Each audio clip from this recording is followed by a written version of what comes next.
Radhe Radhe. Welcome to the beginning of another live Sangha. May this be an offering to Sri Radha Krishna. And on this ASMR Sunday, I would like to set the extra special intention of this space being super inclusive and welcoming.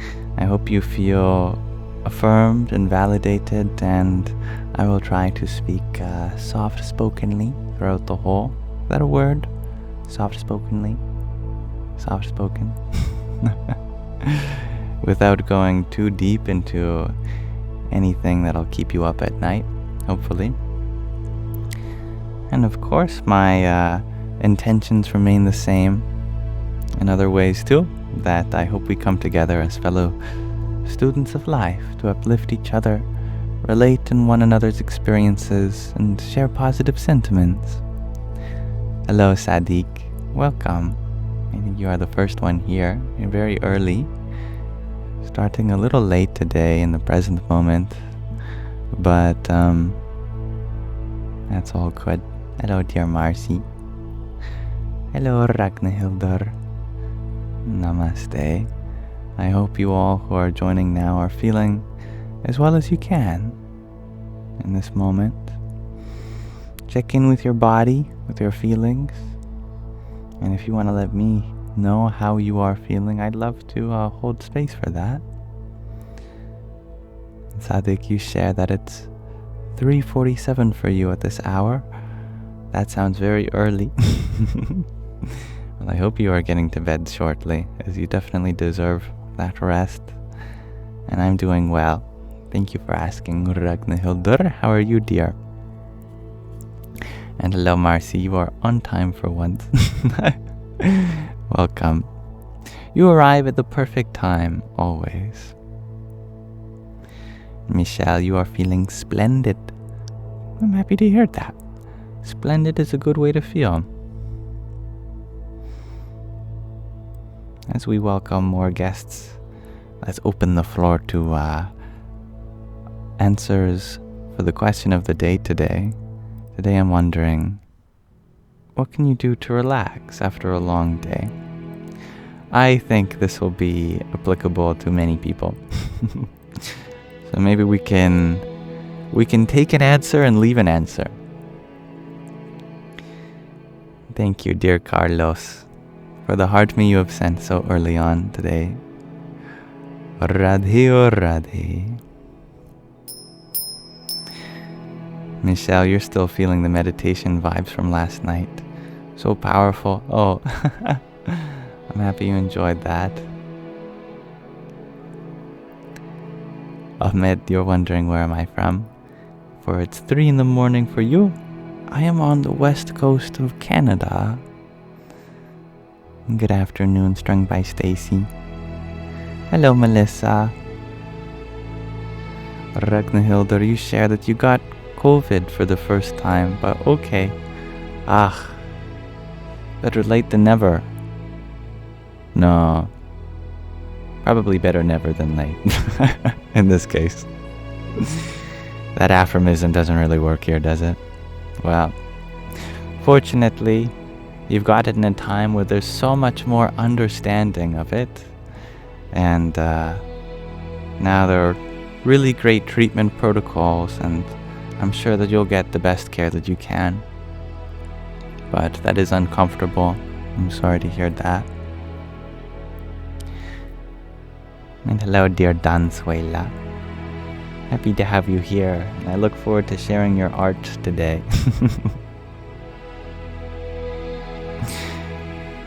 Thank you for your good night wishes, Priscilla. Hello, Talon. Hello, Jacqueline. Hello, Koribori. And welcome, Merle. It's been a while. I am having an amazing day. As much as I can. Thank you. I hope it's all the same for you. And no, I have not been to the Himalayas, Kairin, but I would love to one day. Jackie, you share that you felt stressed before joining and immediately feel more relaxed in my presence. Oh, I'm happy to have this space full of relaxation. Now, back to the question of the day. Priscilla, you share sleep. I think that's a great answer. Yeah. Sleep is the best meditation, as the Dalai Lama says. And thank you for informing me, Haya. It is true. One way to gain followers is to just watch my live stream, because many people will follow you with spiritual services, often under my name, but none of them are me. A long nap, shares Marlin, and hello. That's a great dancer too. Yeah. How are the bugs? Asked William. You know, there is a beautiful bee, I think, flying around me. Or are you a wasp? I don't know. That's the only bug I see at the moment. Oh no, there are so many bees behind me, pollinating flowers. Lovely.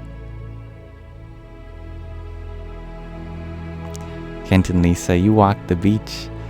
I think it's very difficult to be agitated by the beach. Very relaxing place to be, anywhere in nature, really. Koli, hello, you share by watching my live. I'm so honored to have a space where you can feel like you're getting some relaxation. G to Infinity, you share that you're at a music festival to relax right now. My goodness. I'm not so sure of a music festival being a source of relaxation. Maybe for the soul, but I feel like it's very upbeat and high energy.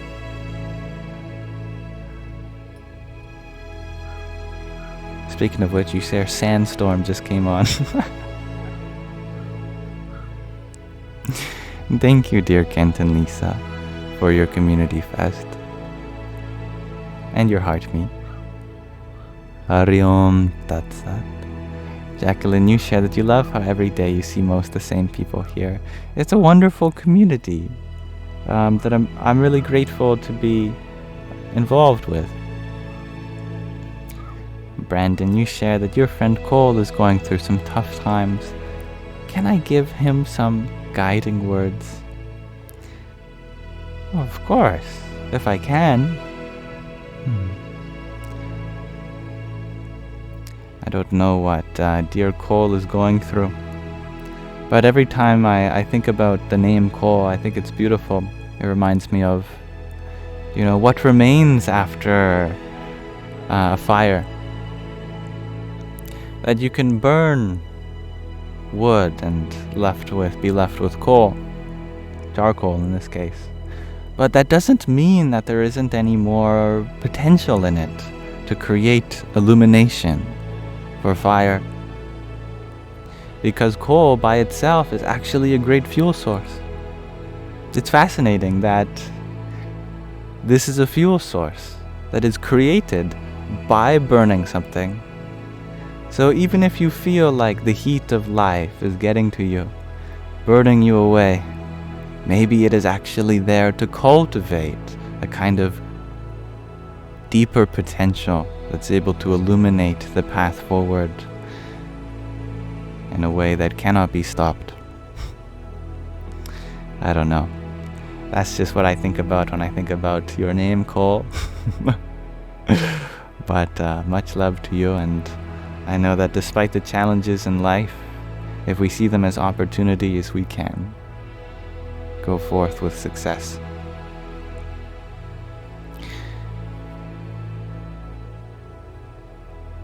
And thank you, Marl, for your... What did you send? 1, 2, 3, 4, 5. A quintet of pairs of finger hearts. Thank you.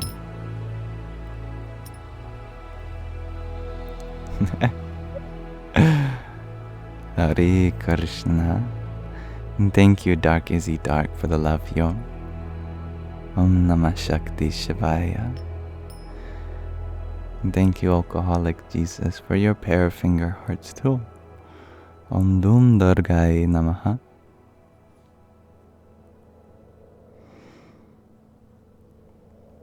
Much appreciated, my friends. Merle, you share you have been super busy with work.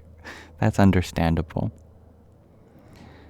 Rhiannon, you share, you were looking for me and you thought you missed my live. Later one today. A little bit, yeah. And poof, you summoned me, it's true. I spawned into existence by your command. Now back to the question of the day. Sadik, you share that you relax by daydreaming and pondering about the physics and philosophy of your universe. I love that. Oh, I'm happy to hear that, Brandon.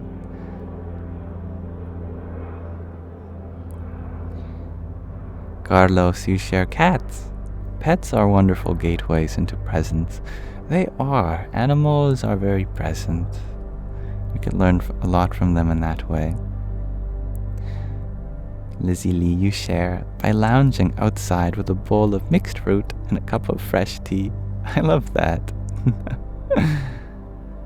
Marlon, you share that purring of a cat is high vibrations. That is very true. I agree. And thank you, Alcoholic Jesus, for your quartet of friendship necklaces too. Om Brahm Bhairvaya Namo Namaha. And your pair of finger hearts. Thank you.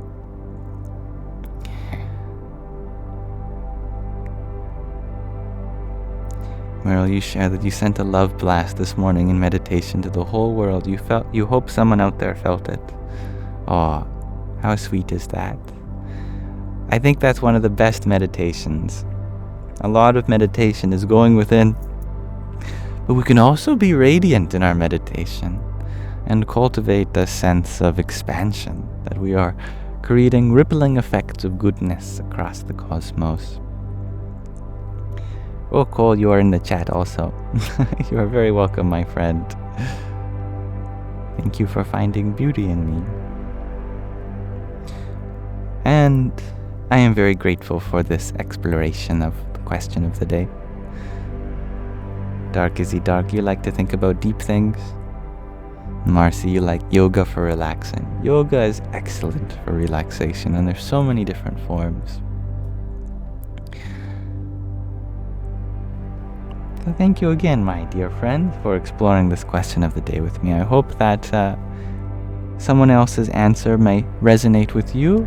You may remember it if you are in need of a relaxing moment after a long day.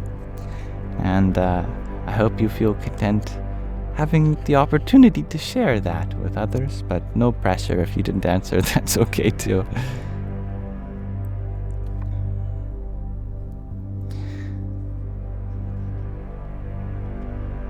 Yes, much love to you, Brandon and Cole. I'd like to read another section of The Hidden Power in Humans with you all, which is about chakras and Kundalini. This was written by qualified master, traditional yogi. You just have to look at him and you know, oh yeah, he's a yogi.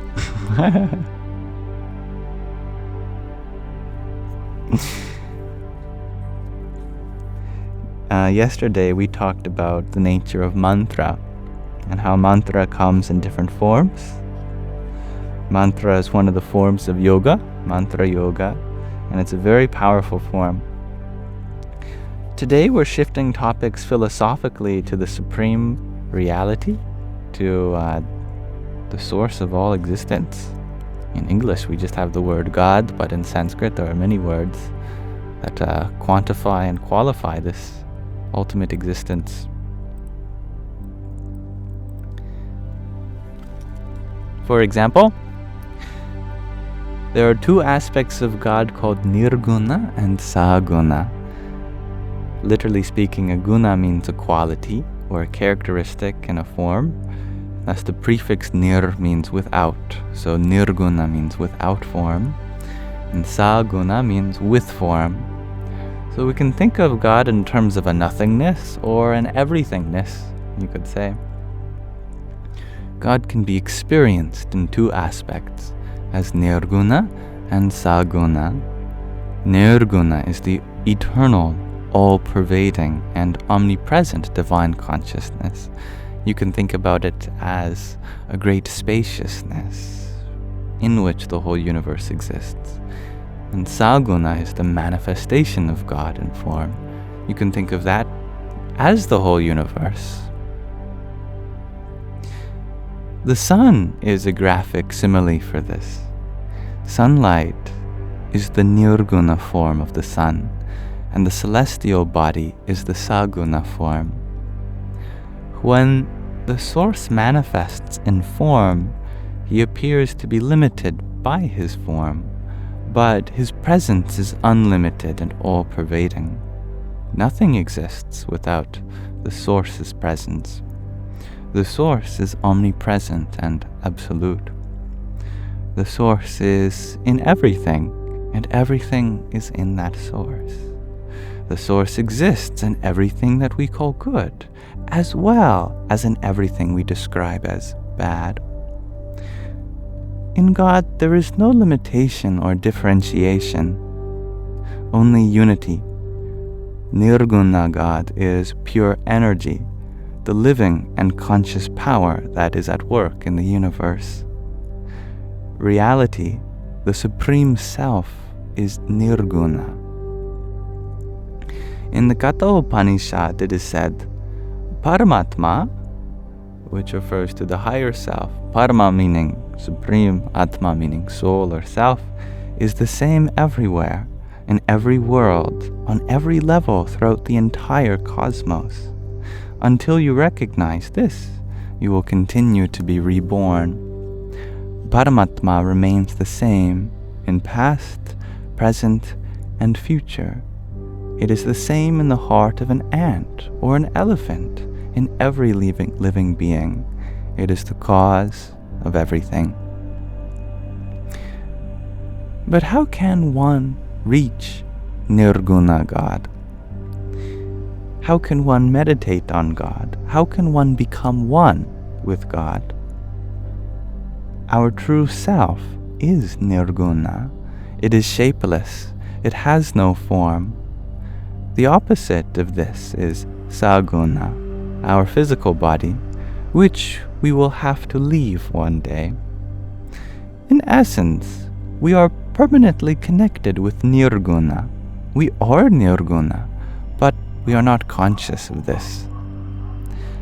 Within the universal divine phenomenon, which is a funny word introduced referring to a spacious presence, almost like an aura, we exist as tiny individual phenomena, little fields of energy. Each one of these phenomena possesses its own qualities.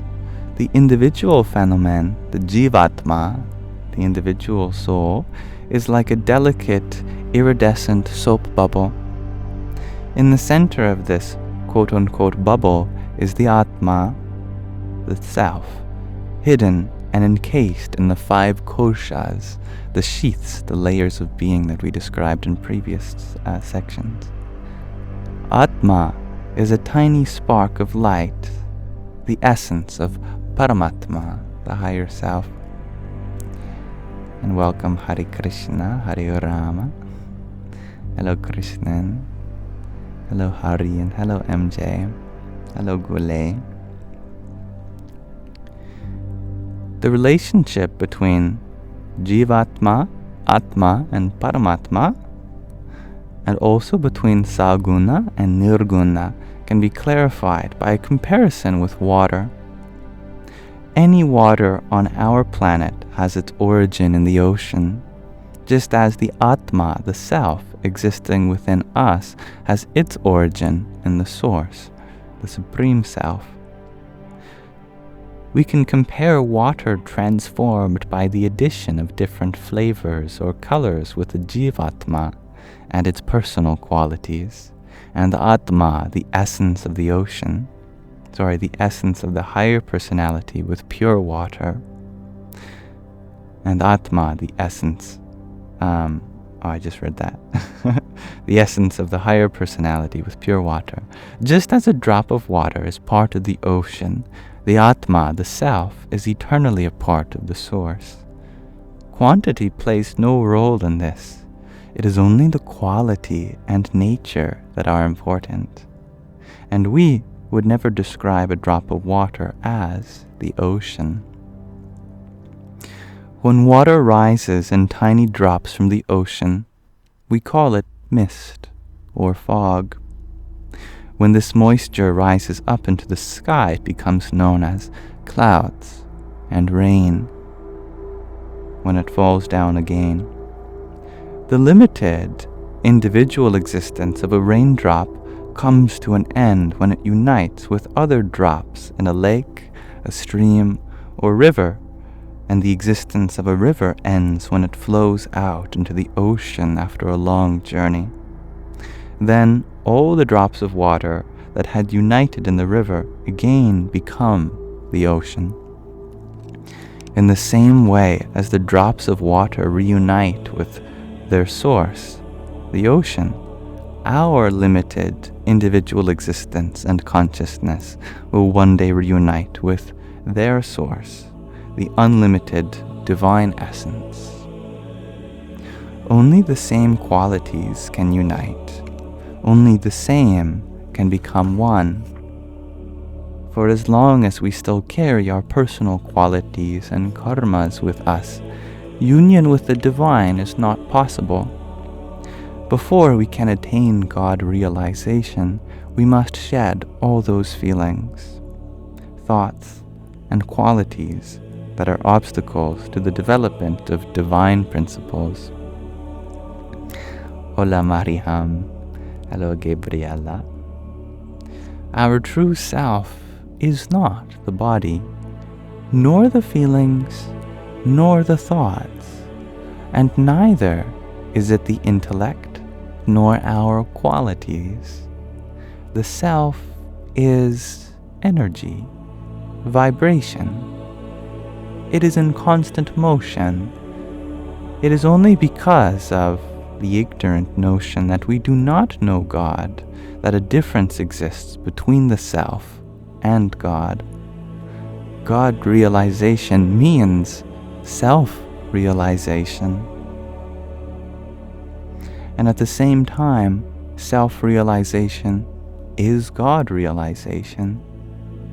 Those who have not yet realized their self cannot realize God, and those who have not experienced God do not know who they themselves are. It is everyone's goal to reach God again.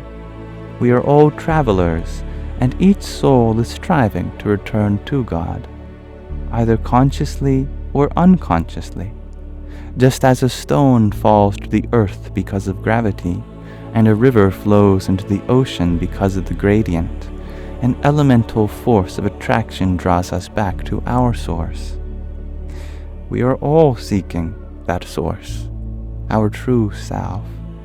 God is actually within us. But until we recognize this, we feel cut off and lost in time and space. God in Nirguna form is in fact everywhere and in everything, but this is not easily comprehensible or appealing to our human intellect.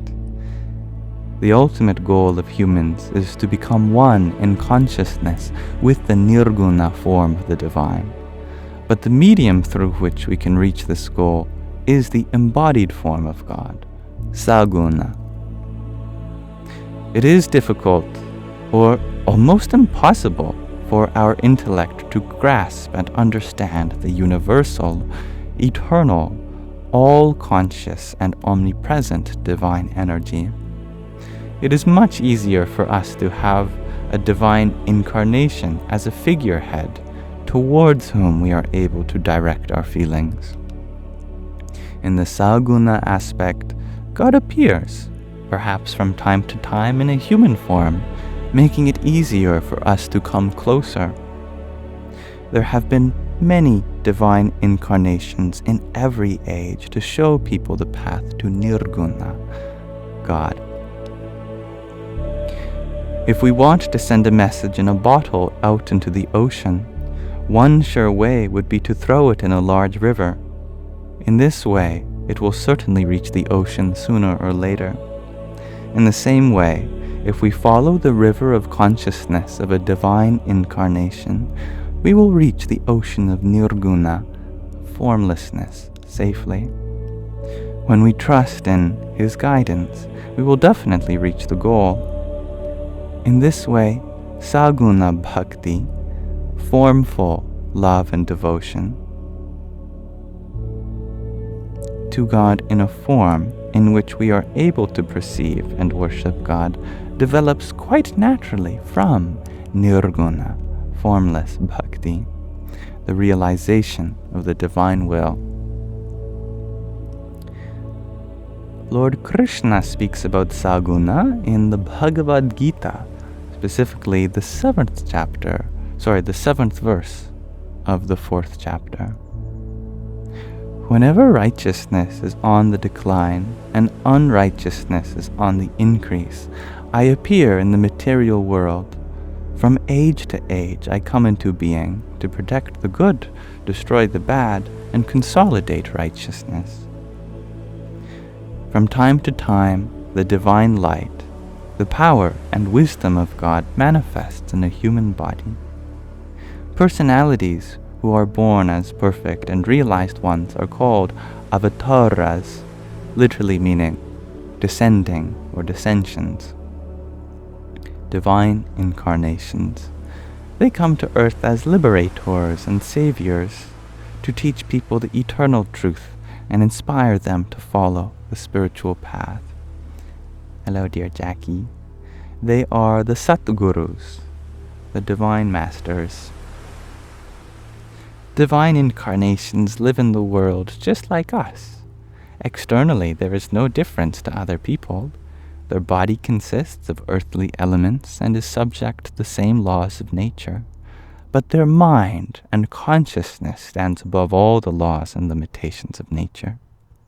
Unlike the rest of us, divine incarnations are not born due to karmic consequence, but come of their own free will and are totally aware of their divine origin and their mission on earth.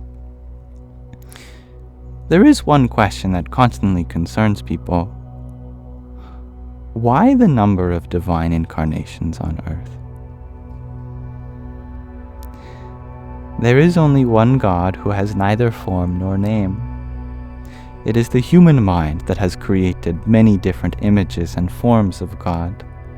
God is known as Holy Father, Allah, Ishvara, Divine Will, Cosmic Principle, Universal Consciousness, Love, Supreme Self, etc. There are probably as many images and names of God as there are people on the planet. Each person has an impression of God according to their own level of spiritual development and forms their own mental image of the Source. Everyone expresses their worship for the divine in their very own way. A person devoted to God, a bhakta in Sanskrit, is never alone. A bhakta always feels connected to God and lives happily and contentedly with whatever happens. That person thinks of God, meditates on God, speaks about God, and avoids anything that can distance them from God. Everything a bhakta does is done for God. And this is a form of yoga called Bhakti Yoga. God accepts responsibility for and takes care of those bhaktas who consecrate their lives and themselves to Him. There are 4 cornerstones to spiritual life: Bhakti, loving devotion; Jnana, wisdom, knowledge; Vairagya, renunciation of material things; and Satsang, spiritual company. Therefore, pray to the divine to bless you with these 4 gifts. But if it seems to be a little presumptuous to ask for so much, then pray for only one, the most important one, Bhakti. Bhakti gives us divine light and everlasting bliss. There is a story related to this in the Ramayana, an Indian epic. And hello, dear Kelsey. Hello, Space Dust. Hanuman, the loyal devotee and helper of Lord Rama, took himself off to Sri Lanka to look for Rama's abducted wife, Sita. When he finally found her and was able to approach her secretly, he gave her a ring from her husband to identify him and also to encourage and comfort her. Sita was supremely happy to experience anything of her beloved Rama, and wanting to reward Hanuman, asked if he had a wish. Hanuman said, "Mother, there is only one thing I wish for. Give me bhakti in every life." Hanuman then returned to Rama and delivered the joyful news that he had found Sita and she was alive. Joyfully, Rama said, "Hanuman, for these glad tidings, tell me what it is that you wish for. Whatever you desire, a kingdom, siddhis, which means spiritual powers, treasure, I am prepared to give you anything." But Hanuman again implored, "Lord, I wish only for bhakti, for your loving devotion, for loving devotion to you." Finally, when victory over the demon king had been won and Sita had been freed, they all returned happily to Ayodhya, which is the capital of Rama's kingdom, safe and sound. Those who had stood by Rama were richly rewarded. When it came to Hanuman's turn to receive his gift, Sita took a priceless pearl necklace from her neck, wishing to present it to Hanuman. But he refused, saying, "Mother, you have promised to give me bhakti. There is nothing else I desire."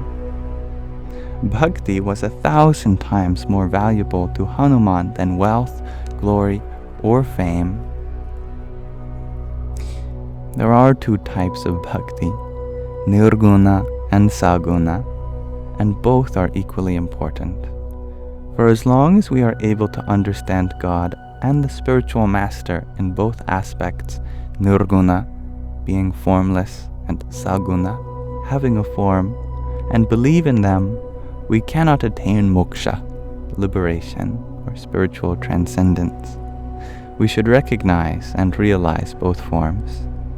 Whoever has doubts about the Saguna form of God is also unable to realize the Nirguna aspect, and likewise, meditating only on the Nirguna, the formless aspect, without having Saguna, the formful God within your heart, will not lead you to the goal.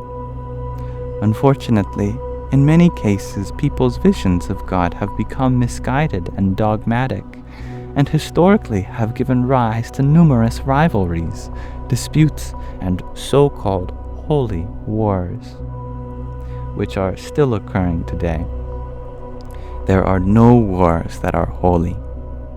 God, who has created the entire world, loves each and every living entity equally. For God, no religion is given precedence.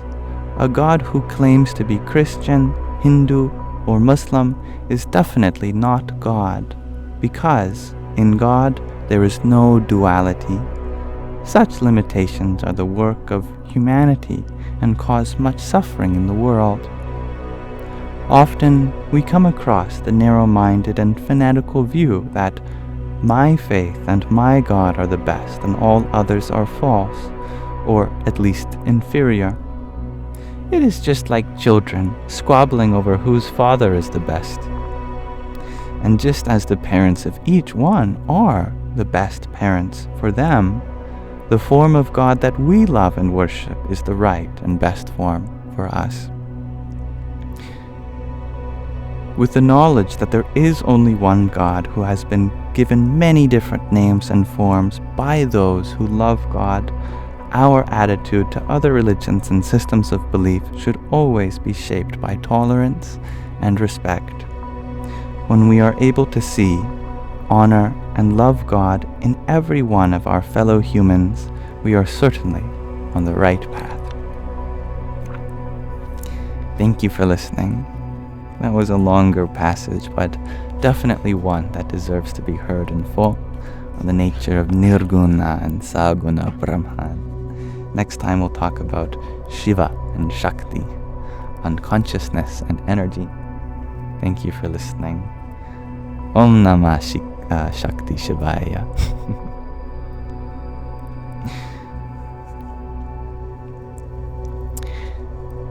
Now, we may open the floor to discuss anything on your heart, especially pertaining to our discussion.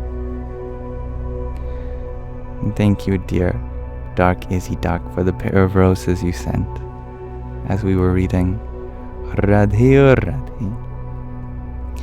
And Mary Jua, thank you for your rose. Om Namah Shivaya.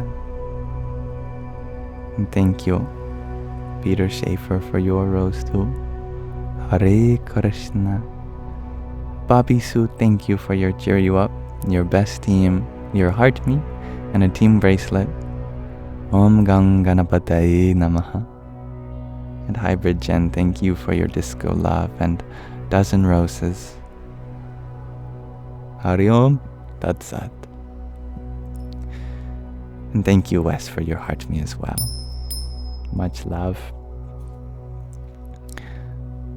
I think while we were reading, there was a question from Laura.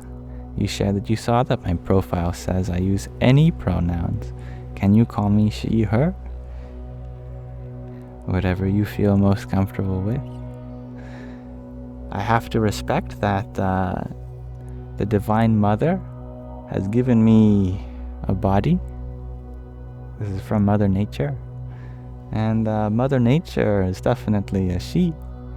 So my body, even if I am born a man, must be feminine because it comes from Mother Nature. So if you see the Shakti, that energy in me that's feminine, then by all means. If you notice the aspect of Purusha, the complement of Prakriti, nature, the consciousness in me, then that supreme stillness is non-different than the very source within everybody, which goes by He. Therefore, I am both made of Prakriti, feminine nature, and Purusha, masculine consciousness, as all living beings are. So whatever aspect you wish to see in me and call me by such, you are free. Thank you, dear John F., for your friendship necklace, your finger heart, your tiny, yippee, and your heart me too. Hari Om Tat Sat. And Shakira, thank you for your heart me. Om Bhur Bhuvasvaha Tat Savitur Varenyam Bhargo Devasya Dhyamahi Dhiyo Yonah Prachodayat. And thank you, Hybrid Jen, for the applause. I give you some claps too.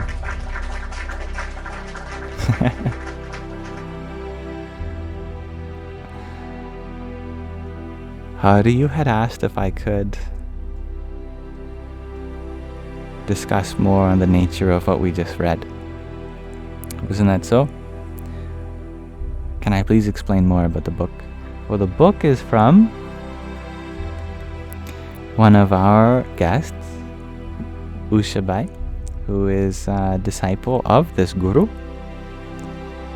Vishwa Guruji, or as he's known in the authorship of this book, Paramahant Swami Maheshwarananda. He has many titles. This book is all about the nature of yoga, and real yoga, not just the health and wellness exercise that we do in yoga pants, but the yoga that brings about moksha, spiritual transcendence and liberation from karma and the cycle of births and deaths ceaselessly.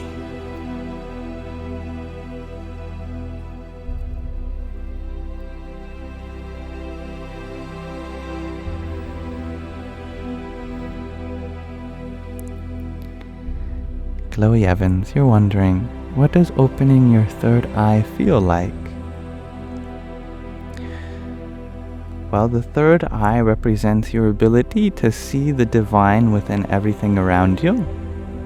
So you begin to feel very safe and secure as now you directly observe that you are surrounded by divinity in every blade of grass, in every butterfly, in every bee, in every bird, in every cat and dog, in every child, in every elderly person, in every teenager, every adult, in every tree, every flower, every cloud, all the stars, the sun, the moon, the earth, and fire, and air, and water, and space.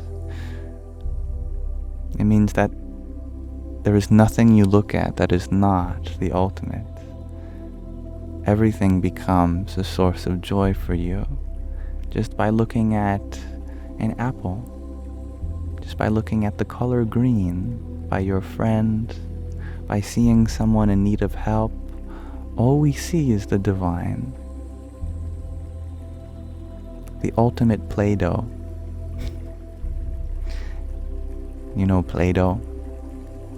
And plasticine and clay. You can make anything. You can make a house. You could make a bird. You could make a birdhouse. You could make a person. You could make a snowman. You could make the earth. You could make a tree. That ability to create everything means that the divine is the very substance of everything. All of the energies coming together to form this water bottle, all of the words ever spoken, all of the experiences that come to the senses, all sights, all sounds, all tastes, all smells, all sensations of the skin, every thought, every dream, it's nothing but the source becoming manifest to you in this way. If you wake up to this, then your third eye is definitely open. On the contrary, if we still exist in a duality of seeing some things as meant to be and others as taking away from this existence, then we cannot be said to have opened the third eye, because there are still places where we do not perceive divinity, but merely the absence thereof. But when it becomes open, you are filled with such ecstasy. Because how can you be separate from that which is all around you? How can you be missing from a divine everything? Dear Marlin, you are wondering what my thoughts are on transcendental meditation. Well, all meditation is transcendental. But of TM, the organization specifically, I don't know much about it. I know that no organization can claim to own any sort of technique to get you to the ultimate. But whatever helps you enter that state of blissfulness, as long as it doesn't take away from anyone else's well-being, that's a wonderful form of meditation through which you can transcend.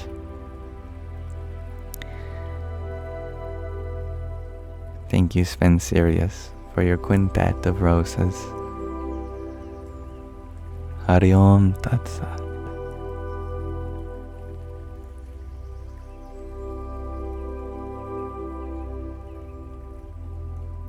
Yes, I agree, Merle. You don't believe it can be closed. It opens when we see God, and once you see God, you cannot stop seeing Him. That's actually the definition of darshan, of divine sight. You know you've experienced God when that experience never leaves you, because it's that which is eternal, permanent, all-pervading. On the contrary, everything material comes and goes, and the impressions thereof. But the ultimate cannot be shaken from you, for it is your very essence. Biggie Cheese, you share that you seem to see bad everywhere.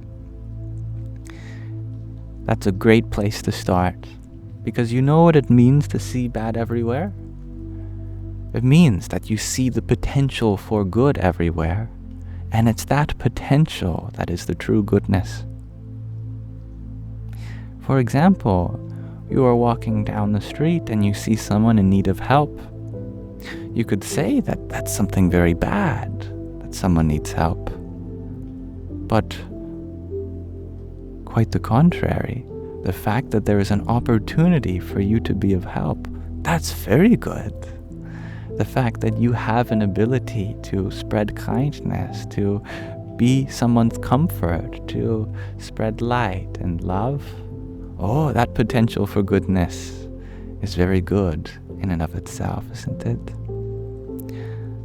Though we would never wish the suffering on anyone that the whole world is experiencing in various ways, at the same time, that means there is so much potential for goodness.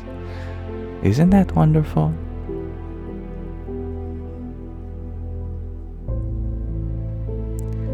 Thank you, dear Meh, it's Pidge, for your lock and key.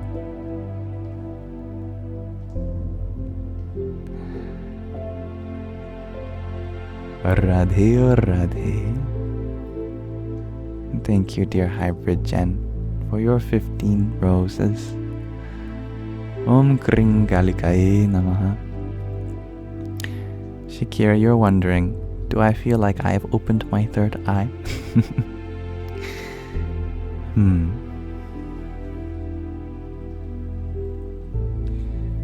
Well, here's a book. We could say that it's closed, right? Now, we open it like this. It's open. But at what point does it become open? Is this still closed, even though there's a crack? And is this open, even though to fully read it we would have to do even more bending of the pages? Open, even more open. There's a whole spectrum of opening that exists between the closed state and the fully open state. There is always more that we can open.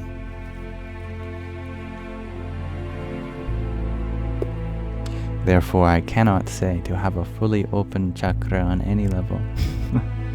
And there's always something more that we can do to open ourselves up.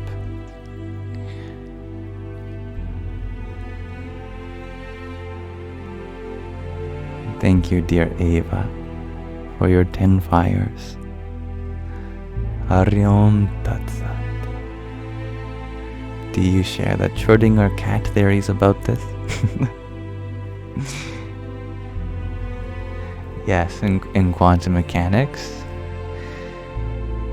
dualities such as binary states are dissolved, and you can exist in intermediary states where you are partly open and partly closed at the same time. There is a gradient that exists between any two extremes, and life is a continuum of blossoming. You're funny, Samuel. Samel Surium. I don't know at what point your name transitions. But no, I will never stop hugging you with my voice. My words are only here to affirm, validate, and console. Sorry, not sorry. And thank you, Michael, for your rose. Radhe Radhe. And thank you, Dee, for your owl. Your pair of tiny tinies. And your finger heart. Om Namah Shivaya. Thank you, Heaven Bound, for your heart, me too. Jackie, you share there's a tiny coming in strong. Yes, there was indeed. And thank you, Gio, for your bubble tea and rose.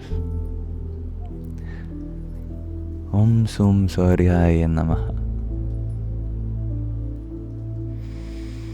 Mermander, you share that these sanghas do feel like one long hug from me.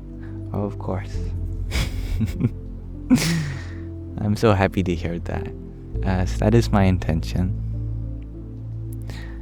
Marlon, you shared that you are having trouble with meditating. Good. That means you're doing it right. It's like exercising. If it's really easy for you to lift weights, then it's probably a sign that you're not really exercising. If you're only going within your limits, then of course you're going to feel comfortable. But if you feel the resistance, that means you're expanding your comfort zone. You are growing into new horizons.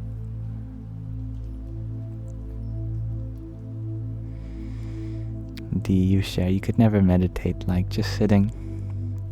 Yes, that's one example of meditation where we try to still our body.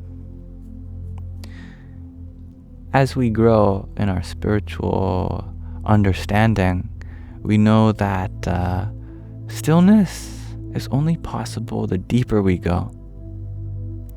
People first try to become relaxed by stilling their environment, but no matter how hard you try to get a firm grasp on your situation externally, there's always something moving contrary to how you'd like. So there's no way to still the world. So we might try to still ourselves, our body. But our body is a giant chemical process. So many different reactions are happening. Our tummy is digesting. Our brain is creating electrical impulses. Our heart is beating. Our breath is expanding and contracting.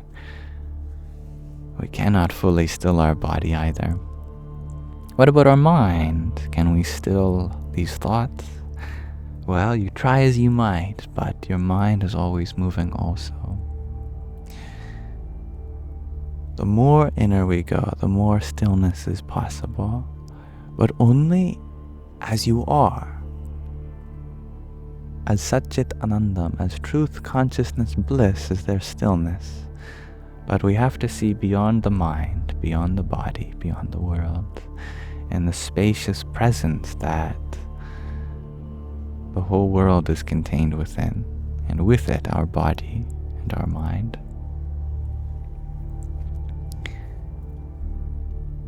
Thank you, dear D, for another finger heart. There's one for you. A trio of balloons, a disco love, a friendship necklace, and a rosa. Radhe Radhe. And thank you, Heaven Bound, for the heart me as well. Do you share that chemical imbalance doesn't help, right? Well, let me put it in terms of the positive, that a chemical balance does help.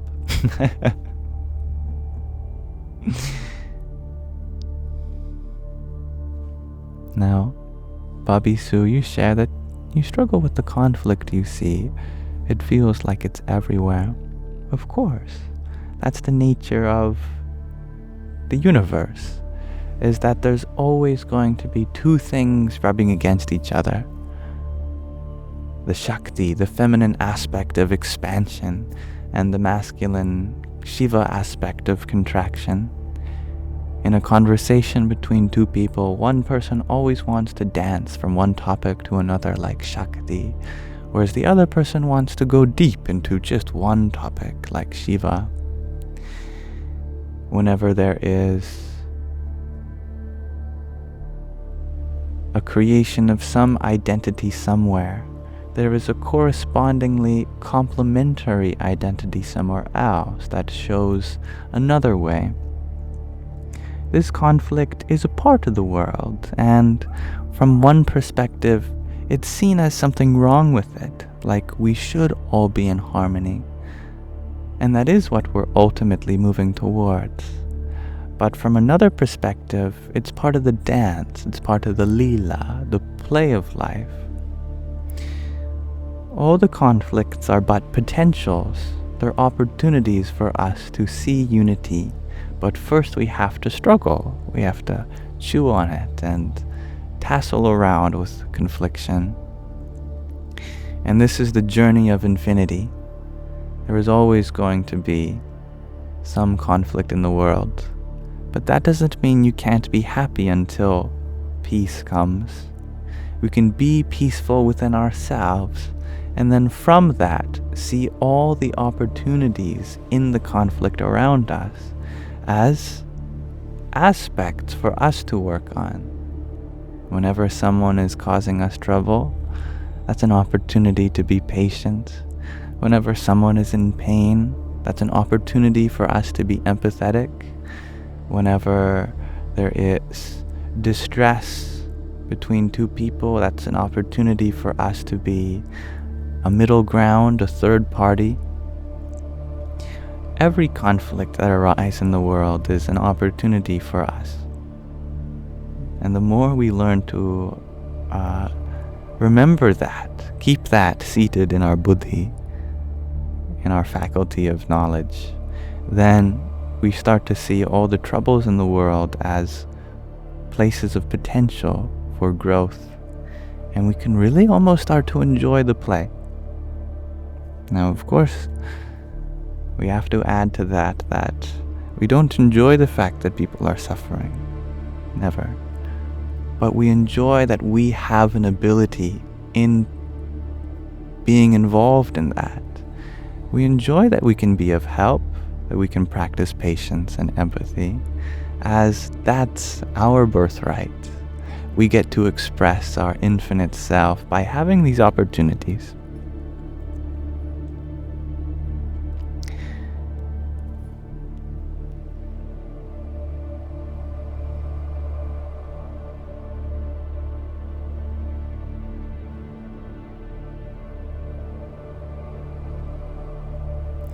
And when we see so much room for peace in the world, that's a reminder that we have so much peace to radiate. We are infinite beings, and we need infinite room. That is why the world is finite. Not because there has been some error, some miscalculation in creation, but because only with a finite world is there room for infinite love. Only in an eternal cacophony is there room for more and more harmony. Thus there is always growth possible, achievement, something worth pursuing. The imperfections of the world inspire us to go forth, to create change, maintain it, or dissolve that which is no longer.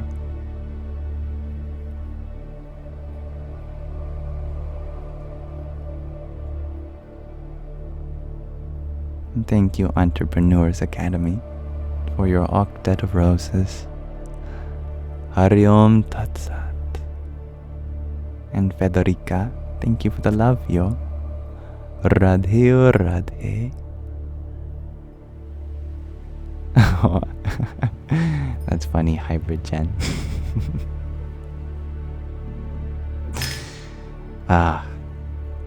Well, your little boy is honest and is expressing that sometimes they feel uncomfortable with you, and as parents we can't take that personally. If our children say such things, we have to use that as a teachable opportunity to maintain humility and accountability so that they grow up to be accountable and humble also.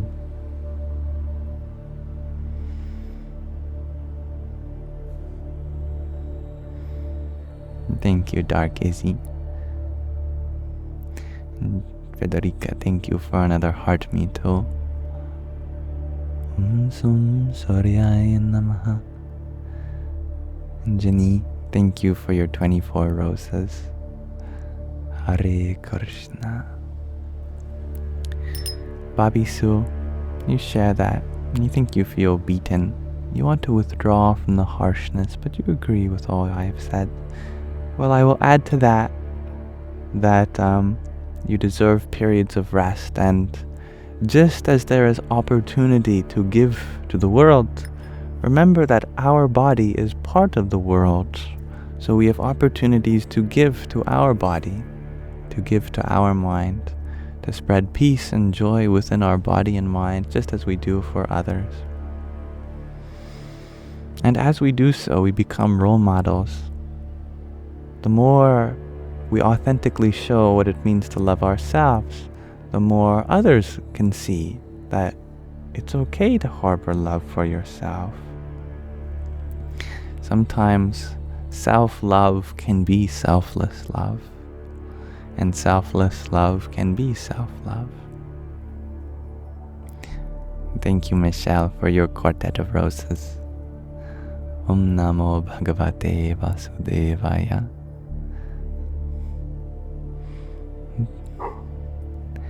Thank you, dear Alice, for the reminder to drink enough water and stay cool.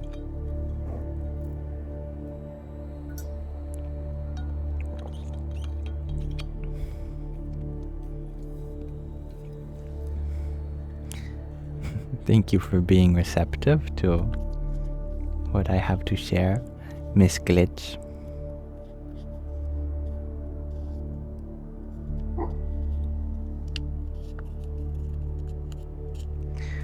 I'd love to read to you all another section of the pocket Pema Chodron. She is a lovely Buddhist nun, and much of her wise words of wisdom. That's redundant, isn't it? Wise words of wisdom has been left in this book, and we only have about 10 or maybe 20, less than 20 passages remaining from this. I think you all will enjoy this, although this passage is a little direct.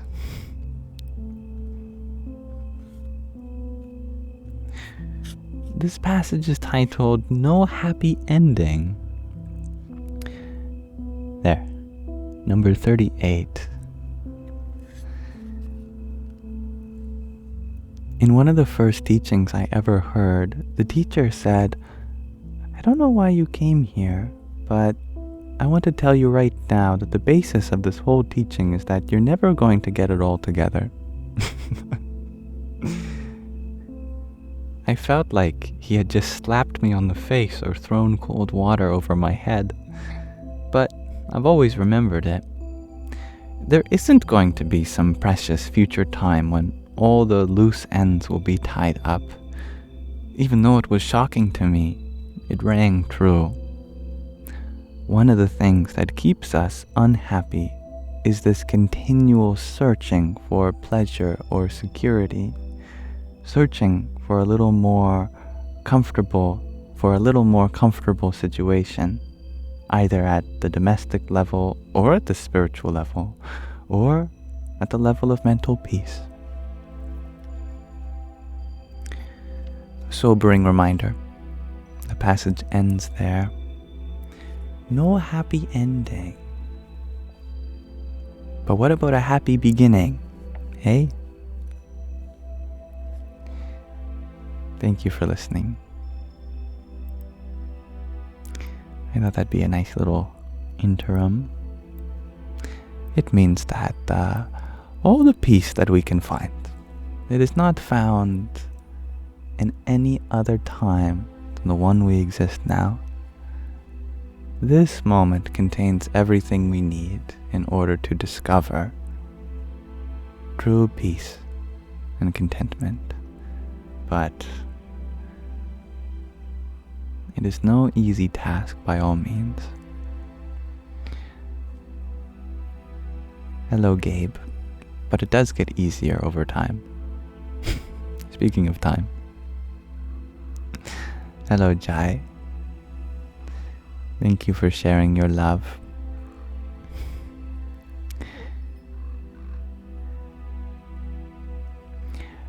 Isaiah you share that in your transcendence it gets difficult to distinguish between reality and illusion. I can tell you the definition of reality and unreality in Sanskrit. It's very precise, and there'll be no qualms over this definition if you understand it. The definition of satya, what is real, means that which is permanent.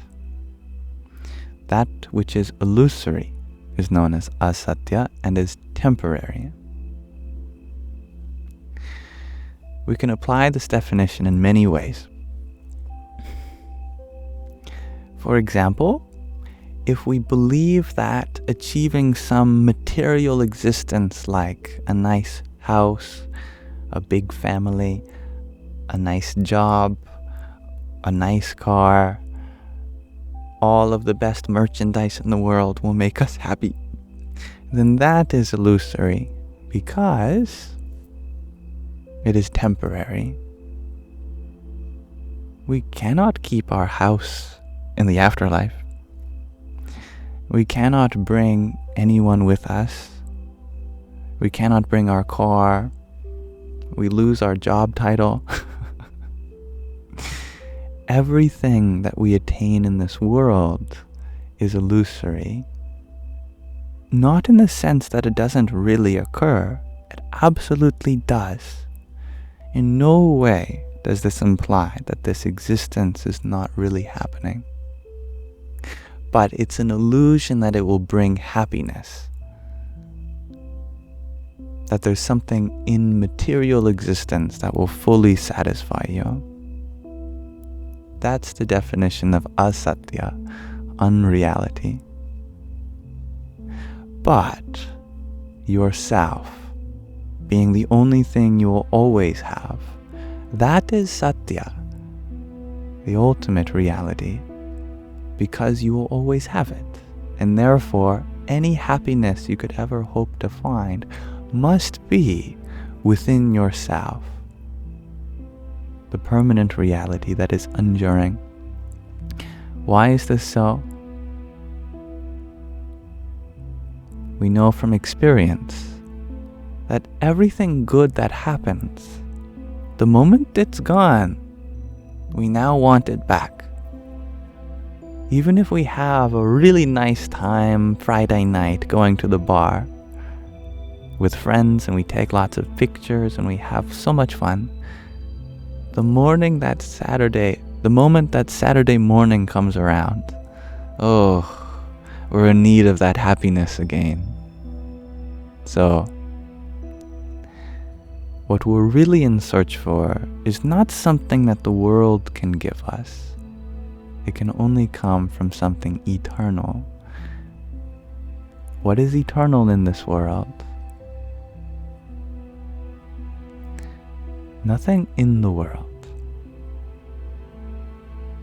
But you are not a part of this world. You are the witness of it. You are involved. You are conscious of it. But that consciousness is not in the world. The world is in your consciousness. So when we zoom out and experience reality on the level of consciousness, there we can find our peace, security, and sanctuary.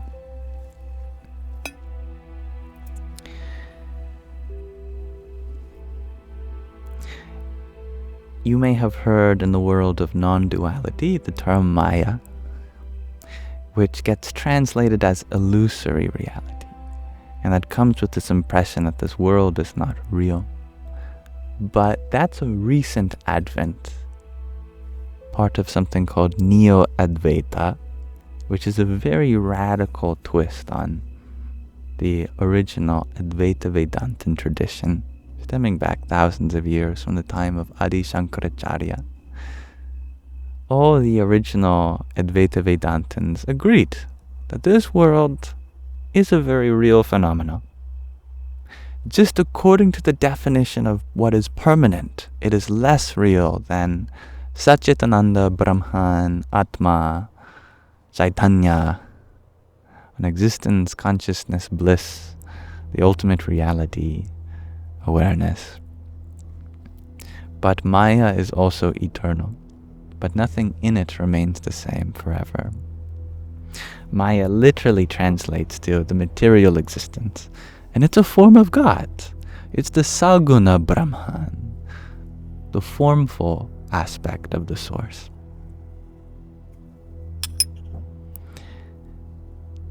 Now thank you, Catherine, for the heart me you sent a minute ago. Radhe Radhe. It's also the divine feminine. That is why there are so many parallels between words like mother and matter, material and maternal, matrix and matriarch. No coincidence, actually, the etymology comes from the same word. Such is why we call her Mother Nature. She is one with creation, but he is one with Creator. Yes, our journey is to go back to the source, but that's not to say we can't find that source immanent in the feminine creation we call Maya, the material existence. Thank you, dear Hybrid Jen, for your trio of tiny tinies. Yahoo! Thank you, John Simon Ritchie, for your heart me. Namah Shivaya. Do you ask if I've heard that the moon's being pulled out and it got a bit more far than it was? Every moment, about the same speed that your fingernail is growing. You know, when you look at your fingernail, it doesn't look like it's growing. You can't watch it move. But if you look back at it tomorrow or in a few days, you go, oh, it must be moving. The same is true with our moon, that it's moving so slow that it doesn't look like it is. But if you check back on it, it's moving away from us at a few centimeters per year, just as our fingernails grow a few centimeters per year. It's getting this energy to escape the gravitational pull of the earth from the very angular momentum of the earth. You may have also heard that our days are getting longer, not just because of our seasons, our cycling of the earth's precession, but because the earth's speed is literally slowing a little bit. That slowing of the earth is giving energy to the moon, and it uses that energy to leave the gravitational pull of the earth. But for as long as we live, we're going to have a moon in the sky. For as long as the next 1,000 generations of humans live, they will have a moon in the sky. We're talking about astronomical timelines. Will this have any effect?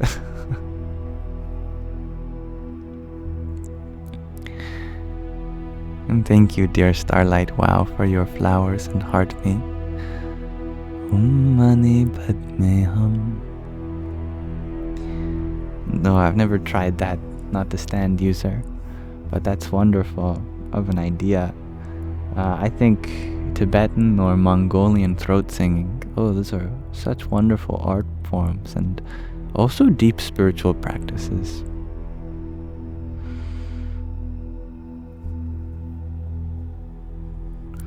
I would be honored to learn how. Room to breathe, you shared that you had a dream that a dear friend's life had turned into a Sangha with bhajans in just a few hours. People dropping by and singing. Oh, that sounds very lovely.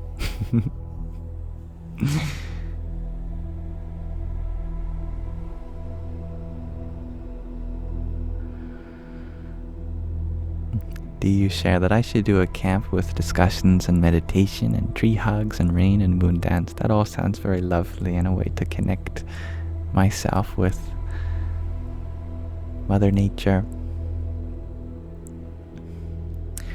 Isaiah, you had asked, do I have any opinion on technological singularity? Oh, as far as technology has to go, to become one with the consciousness that, for example, we exhibit, the distance is the same distance between 1 billion and infinity. 1 billion is a big number, by all means. Except for that which is beyond all numbers. Maybe the human mind is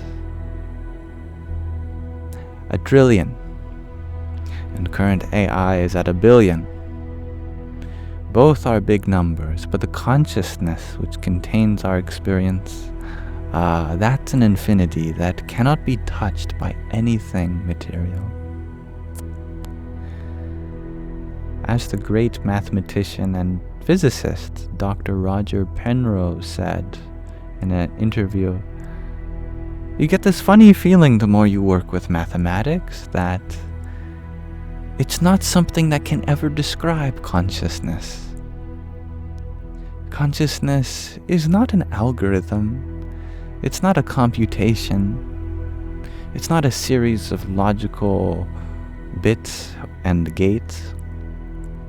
It's the very knower of the experience, the witness of life. It has no logical component. It is the very awareness, the very spaciousness from which it's all contained. Now the mind, of course, the mind is very logical. It's also very illogical, but that's in reference to our inability to rationalize everything.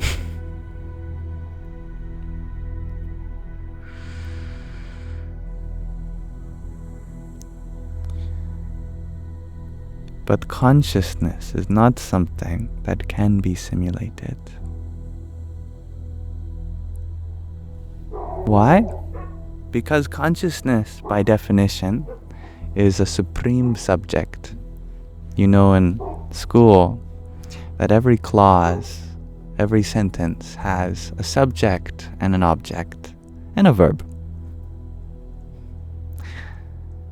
For example, if I say, I love cheese, in this case, I am the subject, cheese is the object, and love is the verb.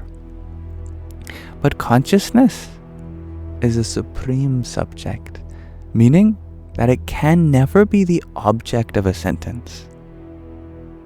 Try it for yourself. Play around with sentences involving consciousness. Whenever consciousness is the subject, it makes sense.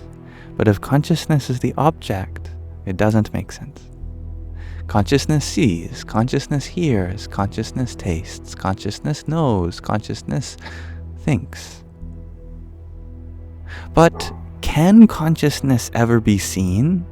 Can consciousness ever be heard? Can you taste it? Can you think of it? Can you know it directly? Can consciousness be wet? Can consciousness be burnt? Can consciousness be blown by the wind? Can consciousness be dissected by a sword? This has been the conclusion of the ancient seers, that the being that you exhibit can never be made into an object of your experience. Exactly, Katie. This consciousness that we refer to is non-different from the soul, as it is described in many ways. Atma, Chaitanya, Chitta, Brahman.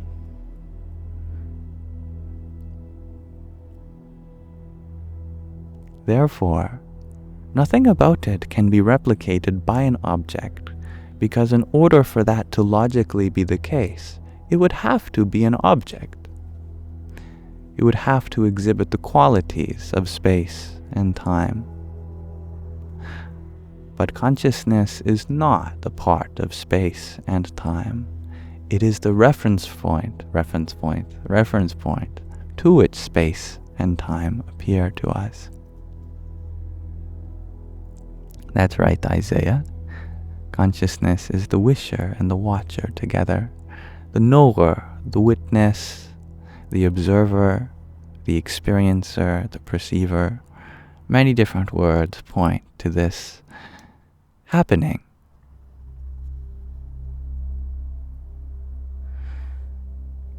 And the goal of spirituality is to realize this. That the spirit, the essence of your being, is not anything that's a part of your experience, like your body, like your mind, like your possessions. The essence of your being is something much more formless, Nirguna, as we talked about in our yoga book today. The essence of your being is the very reference point to whom the world of form occurs, and is not a part of it. Now thank you, Starlight Wow, for the best team, the quintet of them you sent, for your pair of pairs of team bracelets, a trio of, your pair of pairs of dream bracelets, and your 5 cheer you ups, and a pair of best teams. Thank you. Radhe Radhe. Thank you, Starlight Wow, for the flowers and heart me earlier. And did I thank you for that already? Did I thank you, Spin Sirius, for your trio of tiny dinies? Anyway, I'll give you another yippee. Yippee! Yeah, what is your question, dear Marlon? And thank you, Tattvam Asi, for your quintet of roses. Jai Nisargadatta Maharaj. And thank you, Sam, for your rosa and finger heart. There's one for you as well. Do I think that the world didn't end in 2012, but we actually entered a different dimension? Every year, something really big changes the course of our culture and our pop culture understanding of life, the universe, and everything. People were really scared in 2012 that because the Mayan calendar ended around that year, then that was some prophecy. And of course, there were things with the Large Hadron Collider discovering new things, but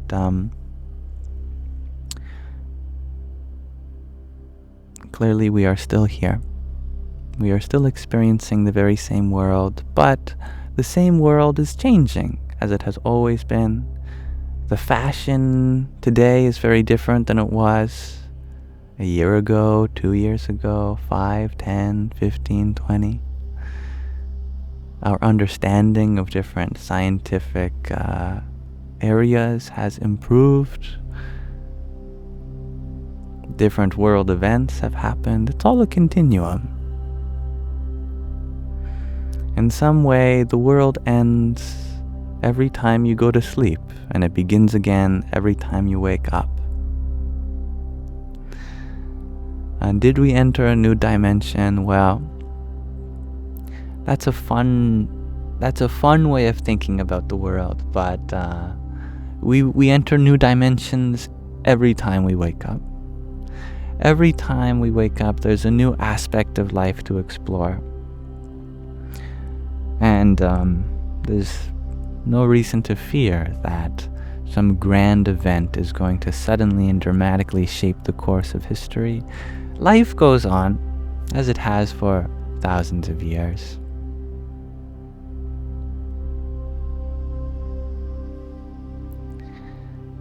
If we think about the world in terms of apocalypses and new worlds and dimensions, we very quickly lose our groundedness, and we start to evaporate into a kind of spiritual abstraction that takes us from the reality of this moment. These are terms that really activate the mind. They get us thinking. And that quality is called rajas in Indian spirituality. Whenever a thought takes hold of us and really gets us thinking about something, it's something that we have to let go of, because it's part of the journey of life. That there are thoughts that really activate our mind and get us thinking, and there are thoughts that really dull our mind and get us sleeping. But the pure state of being is where we're not so concerned with these big words like new worlds or dimensions. We can just be a part of humanity with a kind of reverence for nature.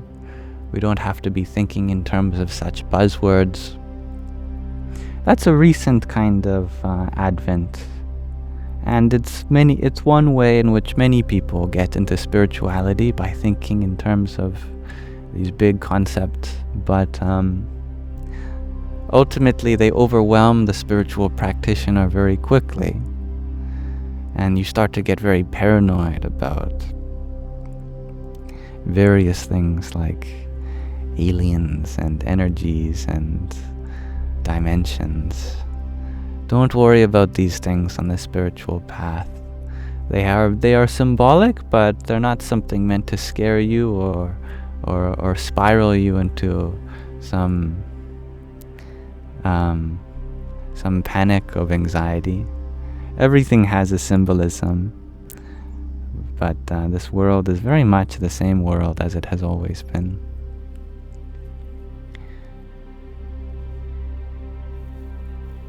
Thank you, Just Me, for your community fest.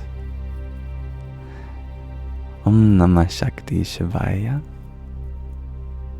Magdalene, you share that someone once said that there's enough time for magic in the world. We need more presence within humanity. I agree. And Melinda, thank you for your subscription. I'm very happy to have you here. I look forward to our continued journey on the spiritual path together. Radhe Radhe. And thank you, Ellipses. Jenks, for your paper crane. Nice to have you back. Hari Om Tat Sat. Nicole Elizabeth, you ask, does the brain that changes throughout our life change our soul? If I lose my memory, for example? Of course not. No. The soul is that which cannot change. We leave our brain behind in death, and therefore, it's clearly something that's not a part of our true essence.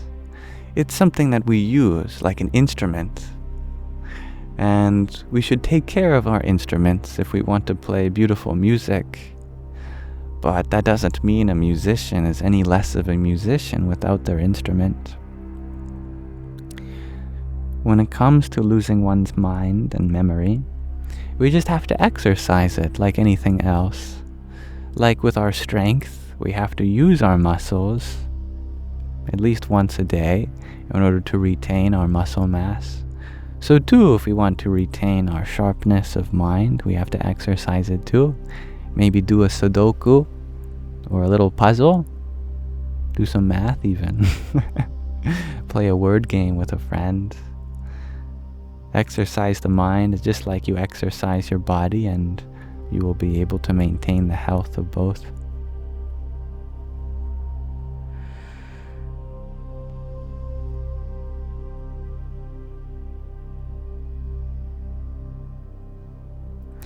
Flo, you're wondering, can we have a moment to have a collective thought frequency to think of a love reality?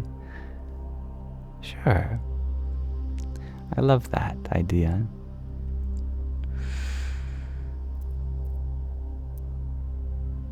We can all imagine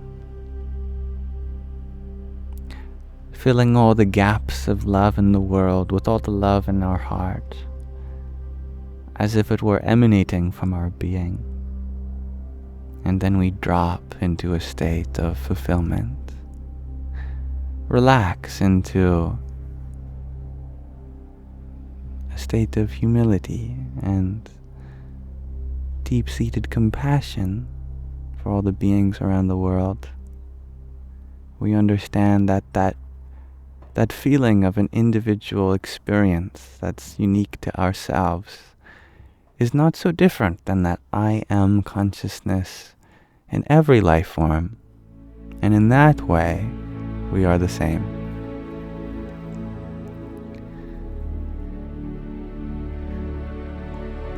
Always a great reminder.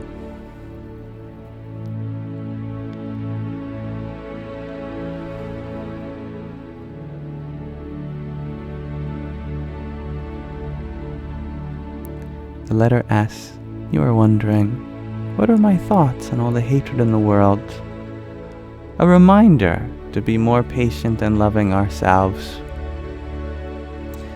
Any absence that we perceive in the world reminds us that we have an ability to fill that gap ourselves. Where there is pain, we are inspired to be healers. Where there is hatred, we are inspired to be lovers.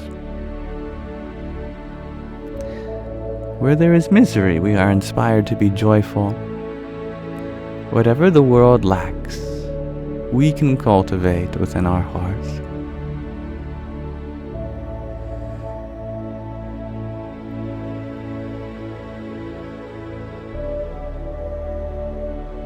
Thank you, Dee. Thank you for your trio of community fests. You're tiny. And your finger heart. Here's one for you too. And your pair of roses. Hare Krishna. Sadik, you're wondering, Mr. Yamyol, what's the antonym of love for me? Hate or apathy? For me, love has no antonym, really. Because love is all there is. And here's how I can make that practically understandable for you. What it means to love is to have an understanding awareness, isn't it? The more understanding awareness you give a child, the more they feel loved, isn't it? The more love you give to a hobby, the more understanding awareness you have of everything that is required to be successful in that hobby, isn't it? Wherever there is love, there must be understanding awareness, because there cannot be love without understanding, without awareness. All this world is an interconnected, why can't I say that word? An interconnected network of points of awareness here to understand each other. Isn't it so? All the laws of physics just work on this principle, that we are here to interact with each other, and through that interaction gain an awareful experience that includes understanding of how we play a role in this world, how you play a role in this world, how we play a role with each other, and how we play a role with everyone else. That is a kind of love, but it's messy, because that flow of awareness condenses in some areas and distributes from others, and so there might be a rise in this awareful understanding in one place and a decrease in another place, but it's all relative. When we say someone is engaging in hatred, it is just that their love is not there, but somewhere else. There is an absence of it, or a relative distribution of it in other places, not as much in the subject at hand. Like when someone exclusively loves their favorite sports team, that might come across as hatred towards other sports teams. So, although it appears that hatred is the antonym of love, truly, there is only love, just in different amounts and distributions. Unconditional love means to distribute that love evenly. It means that we love everyone that shows up to play. It means that we love all the beings in this world just as equally. But we give them love that's unique to their needs and necessities. We package and format it differently, But that doesn't mean the intensity of our love should drop anywhere.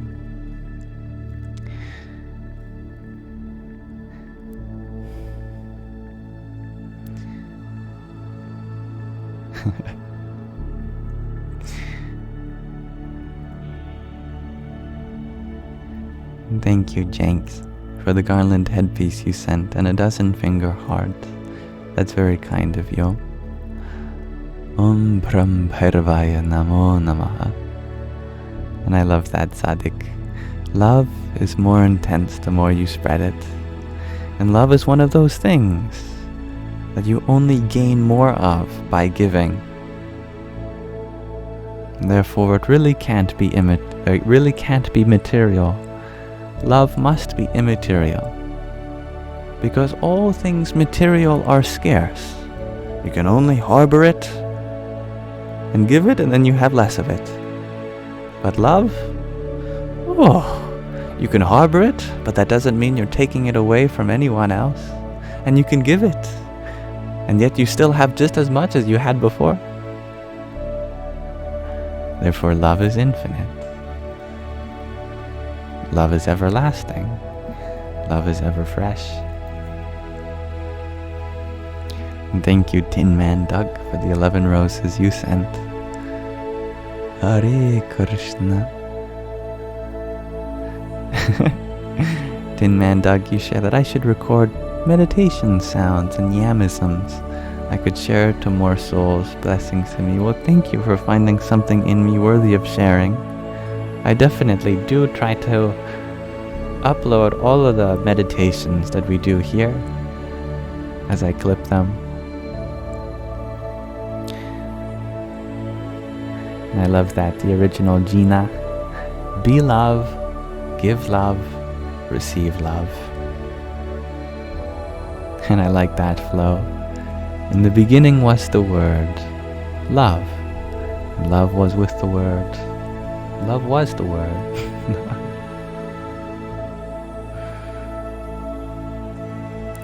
Sadik, you share that the reason you'd say apathy is the antonym is because it's the voluntary choice to not understand something.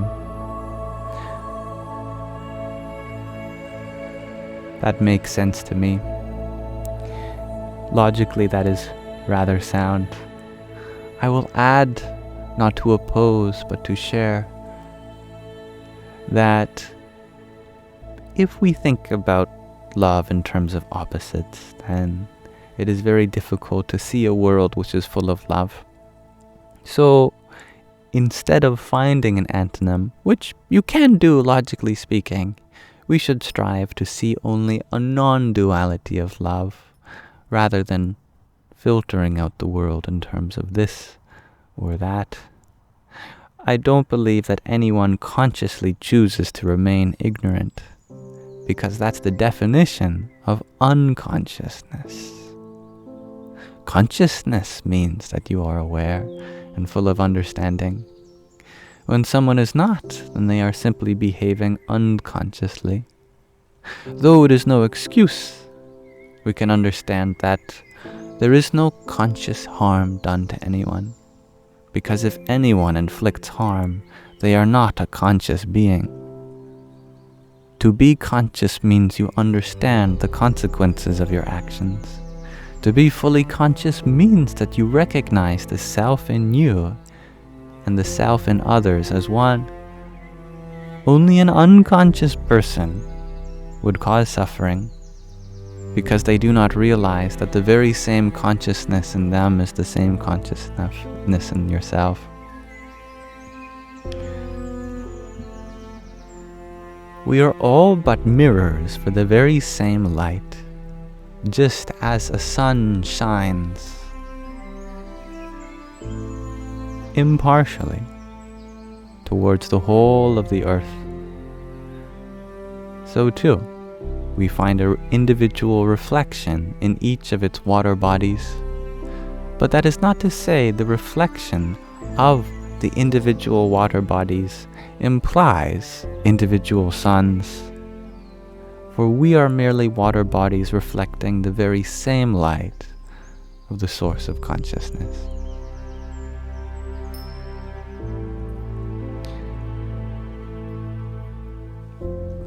love that, Dark Izzy. I'm love. You're love. We are love. Love is lovely.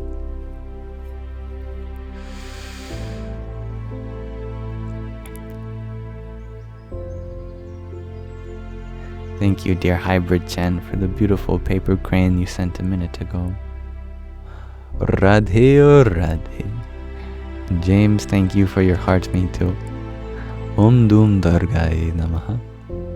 And Jen, thank you for your heart me, your team bracelet, and your team bracelet, your community fest, and your balloons. Om Namah Shakti Shivaya. Thank you, dear Michelle, for your hanging lights. Hare Krishna. Michelle, thank you for the corgi butt as well. That's very cute. Om Shri Mahalakshmiya Namaha.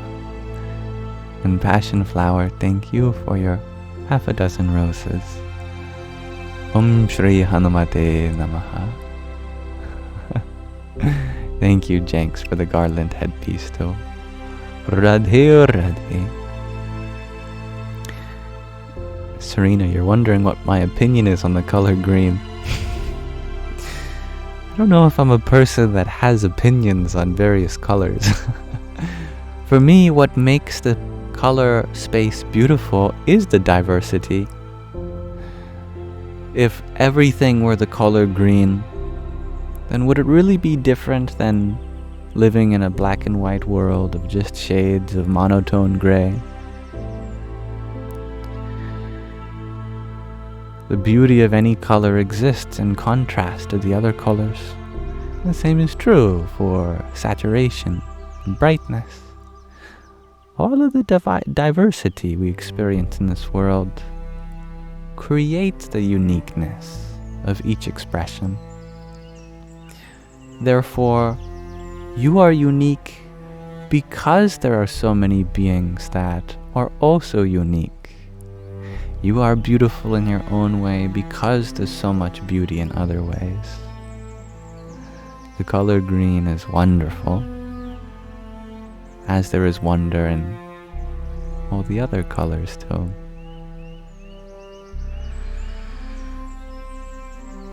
And thank you, dear Sadik, for your friendship necklace. Om Brahmhairvaya Namo Namaha.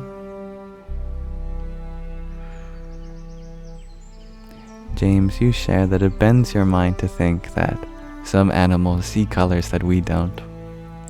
Fascinating. We have 3 color cones corresponding to 3 dimensions of color, but some butterflies have 4. I think some shrimp have like 17 different color cones. That's really amazing. I remember being at a party full of really intoxicated people on various substances, without going into detail, and someone suggested the thought experiment. Try to imagine a new color, and all of these people just like almost went into meditation and were just struggling. Wow, I can't do it, man. No, it's impossible. But then there was one man. His name was Daniel. Daniel started getting really excited. And Daniel was known for being very sleepy. Daniel almost never raised his voice, but this time he did. And it was as if a whole life was born into him, and he jumped up and down, and he said, I did it, guys, I imagined a new color. And everyone laughed, because no one believed Daniel. But I like to believe that on that day, Daniel was the first person to imagine a new color.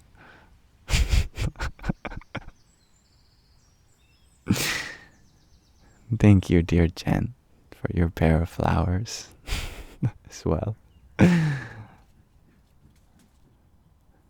Om Namah Shakti Shivaya.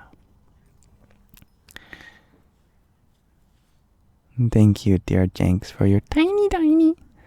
Yippee! Much love to you.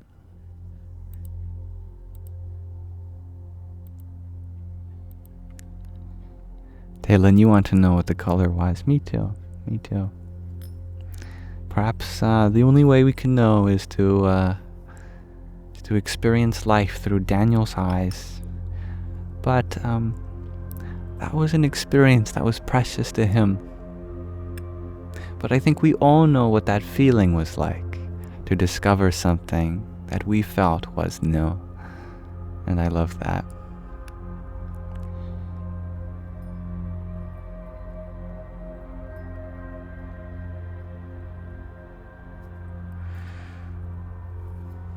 Rachel, you're wondering if I have a romantic partner. I feel like I have a romance with the whole of the universe. You know, I've tried to have romances with parts of the universe, namely people. But I find that my heart has so much more love to give than any person has to receive. In a series of hard truths, I eventually had to come to the realization that my love is best given freely to the whole of the universe. That I can only truly feel satisfied when I give love to everyone and everything.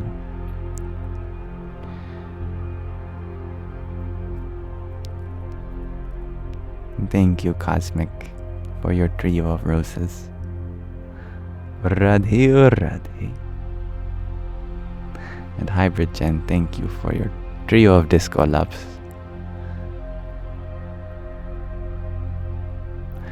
Jai Sachitananda.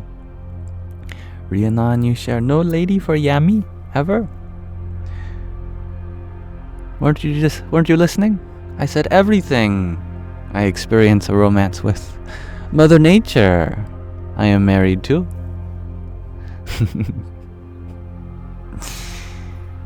I feel bonded with her. And as she is expressed through everyone, I feel bonded with them too. Without ever any expectations or attachments. How can you be separated from love when love is all around you? So Yam loves all the ladies. Yam loves all the ladies.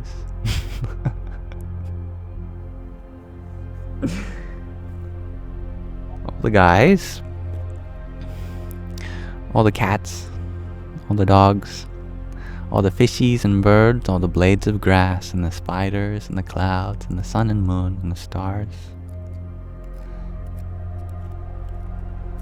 But none of them can tie me down.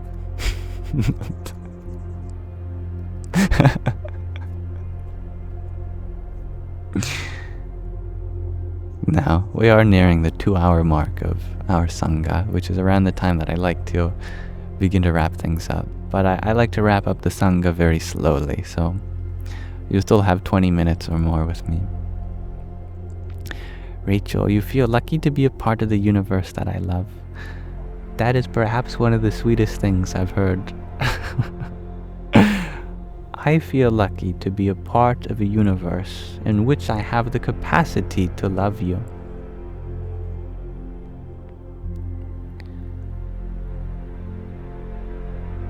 Now, Marlon, you have another question. Do share.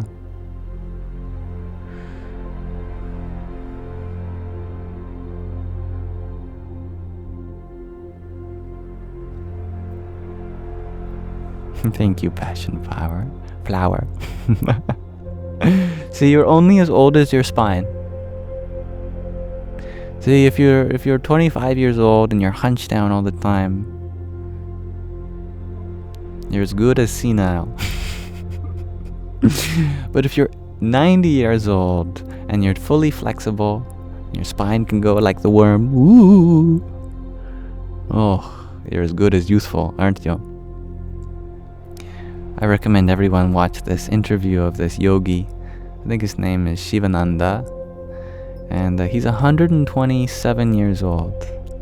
And he still stands on his head, literally, doing yoga asanas every day. His body is fully healthy. The only thing wrong with him physically is that his hearing is going. Every other vital sign is perfect, and they expect him to live another 5-10 years.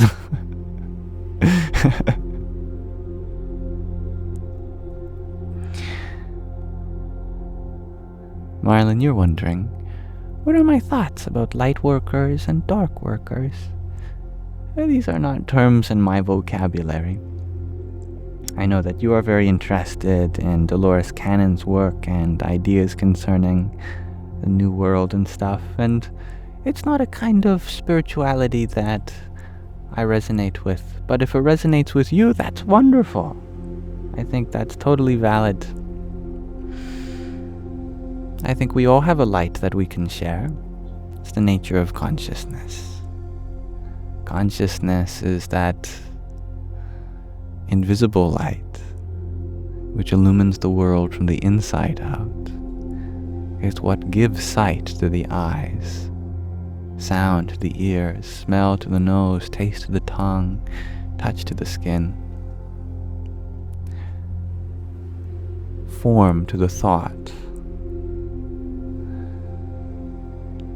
Notice that we receive light through our eyes, sound through our ears, vibration through our skin, taste through our tongue, smells through our nose. But that's different than having a conscious experience of those sensations from the inside out. It's one thing for light to bounce off the retina, another thing for it to cause a photoelectric effect, a third thing for an electrochemical reaction to be started, a fourth for that signal to be carried down the optic nerve, a fourth for synapses in the brain to fire. But all of that is categorically different from experiencing consciousness of that form painted upon the image of the mind. For what we look at is not the light of the world, but the light of consciousness. Isn't it? Because we don't see the photon itself. We see an image that it was inspired by in the mind, or the image that it inspired on the mind. What illumines that image in the mind? That is the light of consciousness. And that is the light we have to share with the world. It's the invisible light.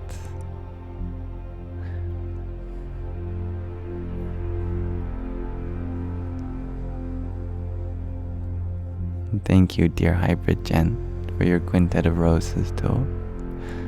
Hari Om Tat Sat.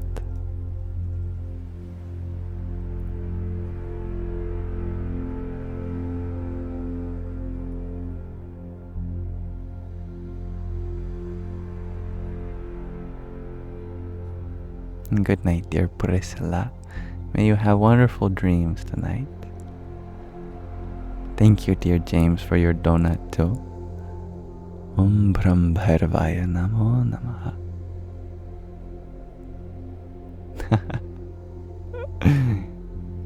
You're very funny, Abaula. I don't know how to pronounce your name. Abaula. This is no ordinary sock, I'll have you know. It is imbued with magical powers. It's covered in yams. This makes it a Yamsock. You know my username, Yamsox. So you're looking at Yamsox with a Yamsock.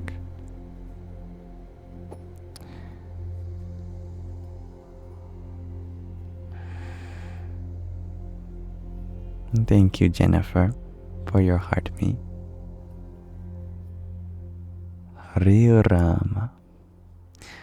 Did the Yamsock or Yamsox come first? Well, philosophers will argue till the end of time, but Some may say that the Yamsock is ancient, primordial. Beyond the beginning of time, it is ageless. It was there even before the great archons assembled to form the 5 elements. Akash, space, arising from the expansion of space, Vayu, air. From this Vayu, Tejas, fire arose. From that fire, Jalam, Apas, water arose, and from this, Prithvi, the world was born.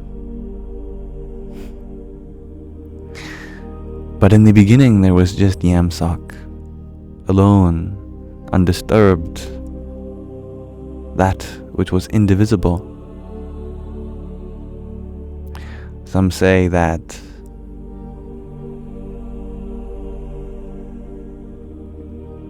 it is from the Yamsock that all things were created. But others say that it is from the Yamsock that all things return to.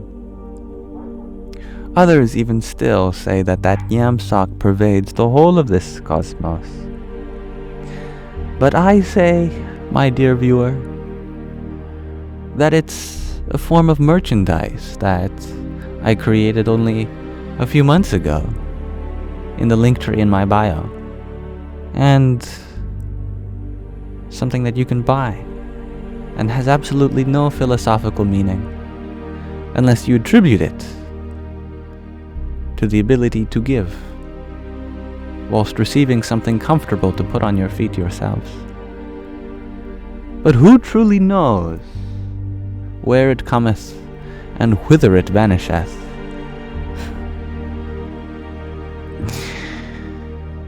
Even the divine beings who were born came much later. Only that being in the highest heaven, the surveyor of this whole universe, knows. But even then, doth that one know? Now, thank you, Anazek, for the ice cream cone. Forgive my tomfoolery. Radhe Radhe. And thank you, James, for your subscription. I'm grateful to have such a diverse audience, and you certainly add to the uniqueness of all of the personalities here. Much love to you always. Ariom Tatsat. And Anazek, thank you for your community festo. Namo Bhagavate Vasudevaya. Thank you, Dandimani, for your finger heart. There's one for you. And Doug, thank you for your octet of roses. Hare Om Tatsat. And Kyuro Ronov, thank you for your friendship necklace. Jai Sitaram. Hello, Dali.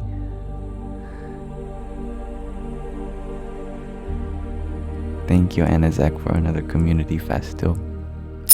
And Isabella, thank you for your friendship necklace. Om Dum Durgaye Namaha.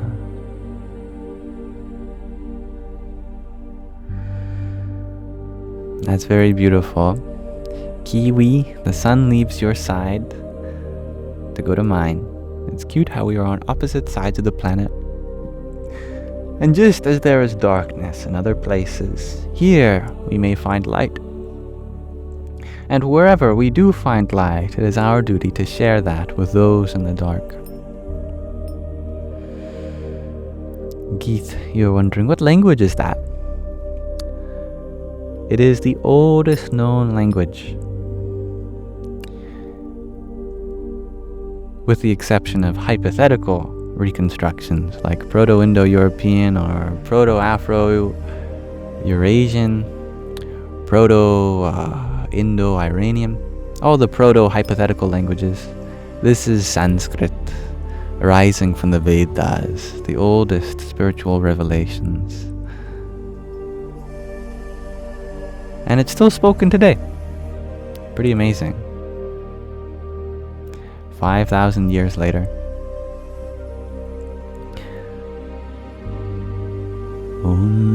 Bhurbhuvasvaha Tatsaviturvarenyam Bhargo Devasya Dhimahi Dhiyo Yonah Prachodayat.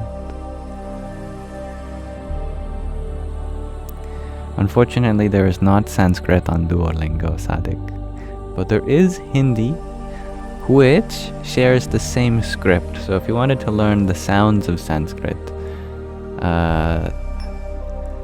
the alphabet section, the Abugida section, learning the Devanagari script in Hindi on Duolingo is a good first bet, but the sounds are slightly different. No, I can't be said to be fluent in it. Oh, I've spent years just studying the alphabet. Not because there's so many sounds, but because there's a beautiful mystery in the relationship between all the sounds.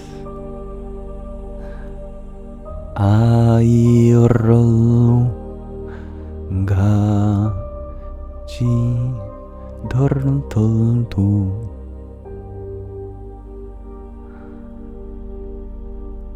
kakha gagha cha cha janya Tartar Dharna Vabha Babhama Ha Shar Sasafa Ha Yaralava. These are the sounds in Sanskrit. They have a beautiful pattern. Dancing between pulmonation and non-pulmonation, between aspiration and non-aspiration, voicing and non-voicing, nasalization and non-nasalization. It forms a perfect 5x8 rectangle, 5 distinct places of articulation and 8 distinct combinations of qualities of sound, forming higher dimensional structures that a mathematician like the one I once aspired to be would be impressed with. Sadik, you share that I once mentioned a book about sadness, but you completely forgot the name of it. Well, that is a mystery that I think we both share, because I am not familiar with a book about sadness. But sadness or happiness, joy or misery, this is something found within you. Any word or set of words that come to your eardrums or come to your eyes, the sentiment that we associate with them, that's created within. In this way, any book can be a sad book, and any book can be a blissful book.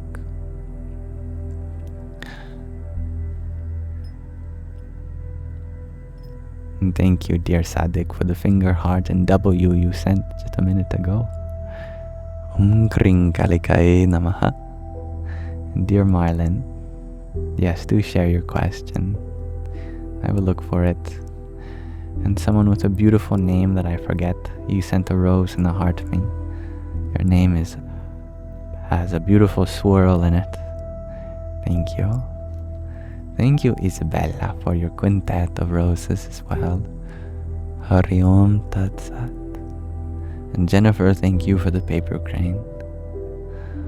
Om Gam Ganapataye Namaha. Marlon, you're wondering how you can learn more about spirituality. The source of spirituality is your own openness to experience more and more life. Spirituality is not just some aspect of life.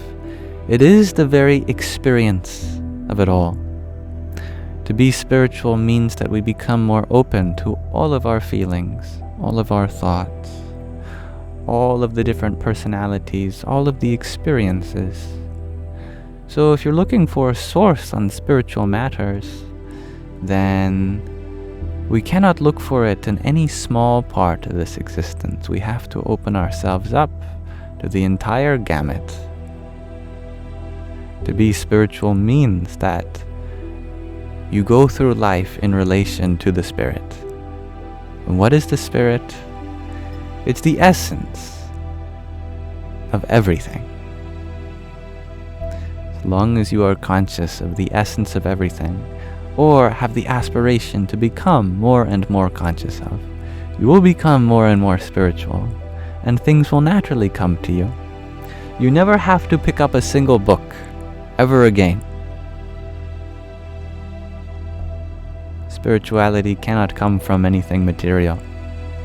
Like a book, it comes from your direct experience of an opening to life, of a witnessing of it, and not sieved through a limited notion of self, not through our personality, not through our logic, not through even scientific means, but through an unconditional witnessing of it, in the same way we looked at the world as a child.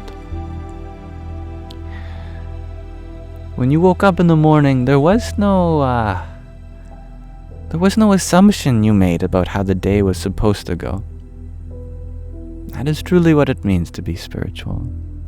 That we drop our assumptions of life and open our hearts to embrace every moment and every aspect of the moment. If you behave in this way, you are the most spiritual that you can be. Nothing more, nothing less, nothing complicated, nothing simple, just a beingness that's all pervading. Yeah, it's very funny, Eggman. Why do dragons sleep all day? They fight nights. And we too have a dragon to slay. Though it's not a dragon that breathes fire and lives in a cave and hoards riches in the physical sense, but an inner enemy, our own enemy of ignorance, which ignites others through merely opening our mouth and letting us speak, that tries to harbor and hide all of our material possessions. And we lock ourselves into the cave of darkness.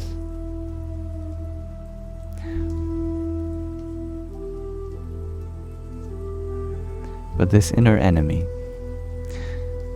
does not require a brave knight in the physical sense either, but a kind of inner courageousness also. A kind of indomitable spirit that is able to overcome these prejudices and avarices, so that we may go forth. Breathe not fire, but rainbows, bubbles. Harbor not treasures of gold and silver and gem, but precious memories of selfless service. We unfurl our wings, just like the dragon, and we fly high above the land which we once stayed away from.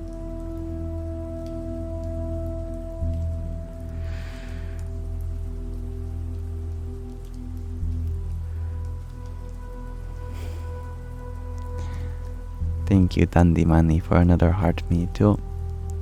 Thank you, Jen, for your rose. Radhe, Radhe. Brendy boys, thank you for your rose and community fest. Om Kring Kalikaye Namaha. South Sudo? You're wondering, how am I so peaceful? What advice do I have?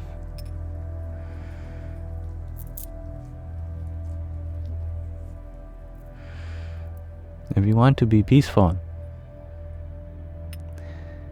then stop not wanting to be any other way than you already are. You've got so many desires. You've got so many attachments. You've got so many mistakes you have to remedy. So many thoughts that are bitter. But if you try to change any of that, then we are faced with more and more misery. Though we have so much potential for greater and greater ways of expressing ourselves and being a contributing part of this universe, That is a journey we'll always be on. So there's no end to our evolution. It's not like there's going to be some state where suddenly you've got it all together and that misery never afflicts you anymore, that anger no longer arises, and that you'll be perfectly patient, nothing more to accomplish. We just have to change our perspective with these things. There is no part of you that's bad or wrong or shouldn't be there. There is only opportunities to grow and learn and change, as there always will be. So we accept that there's room for growth, without feeling like we're any less than that hypothetical version of ourselves that will be fully grown or fully healed or fully learned.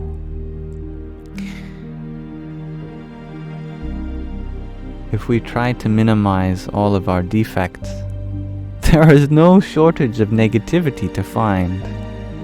But if you try to maximize your potential, you will also never get to the end of how much positivity is within you. This takes time, an infinite journey of continual awakening, where every moment we strive to be 0.00001% better in the capacity that we can, and we become patient with ourselves and allow ourselves plenty of time to rest. We show others what it means to love themselves by loving ourselves by example.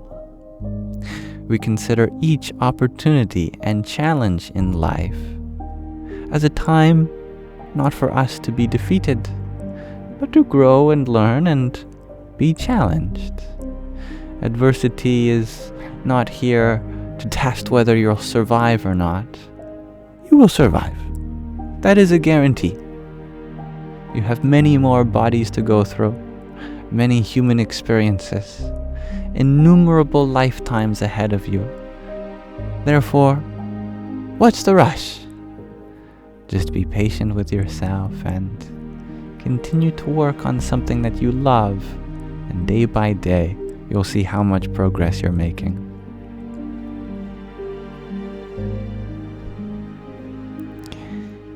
Good night, dear Sue. And with that, I think it's a good time to begin to wrap up this live stream.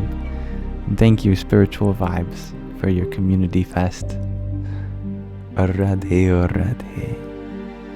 And thank you, James, for your pair of balloons. Tatwam, I see you wondering if we need some sense of security to let go. That absolutely helps. I mean, it's difficult to let go when you don't feel like you're allowed to be vulnerable. We can feel allowed to be vulnerable in any situation, given the right boundaries. Know that we are always vulnerable behind the mask that we wear. And it's okay to make certain walls in places with people or things that might not have your best interests in mind. We don't have to put ourselves in danger. That's not to say we should give up our sense of self-preservation. That's important for the sake of living a long and fulfilling life.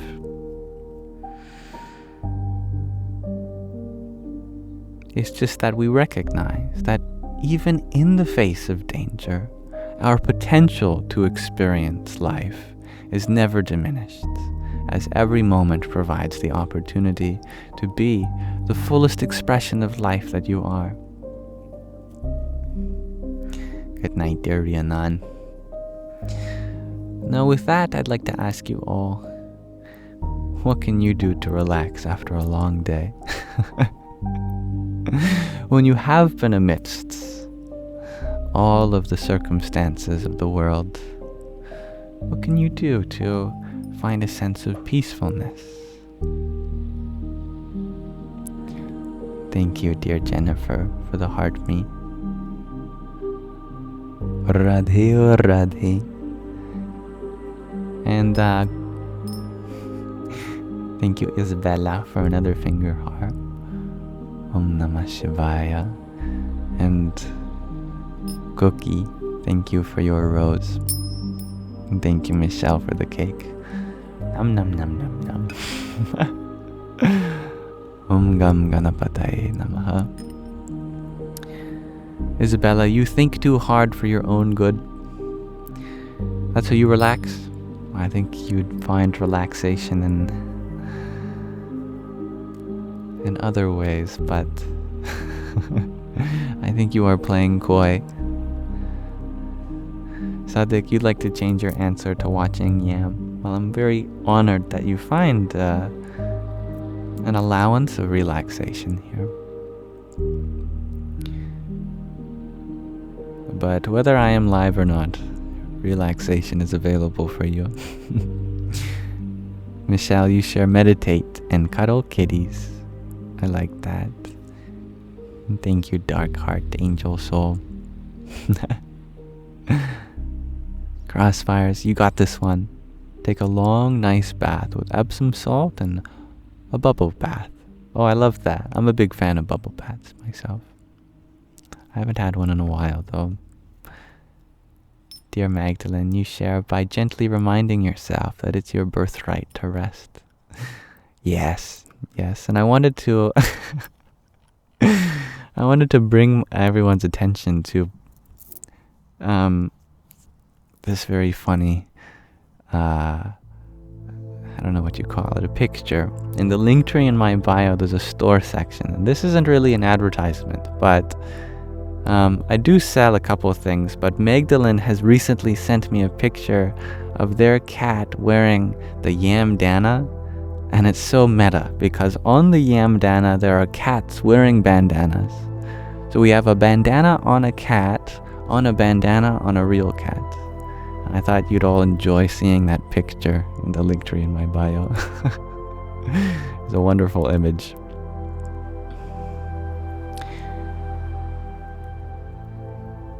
Thank you for sharing that again, Magdalene. Katarina, you share that you think drinking hot tea after a long day in the bath is a breath way to rest. A breath way to rest. I love that. I assume you meant a great way to rest. But breath is very much involved with rest as well. Life imitates art. Oh, you are funny, Magdalene. Very clever. Thank you, Michelle, for your finger heart. Hariom Tat Sat.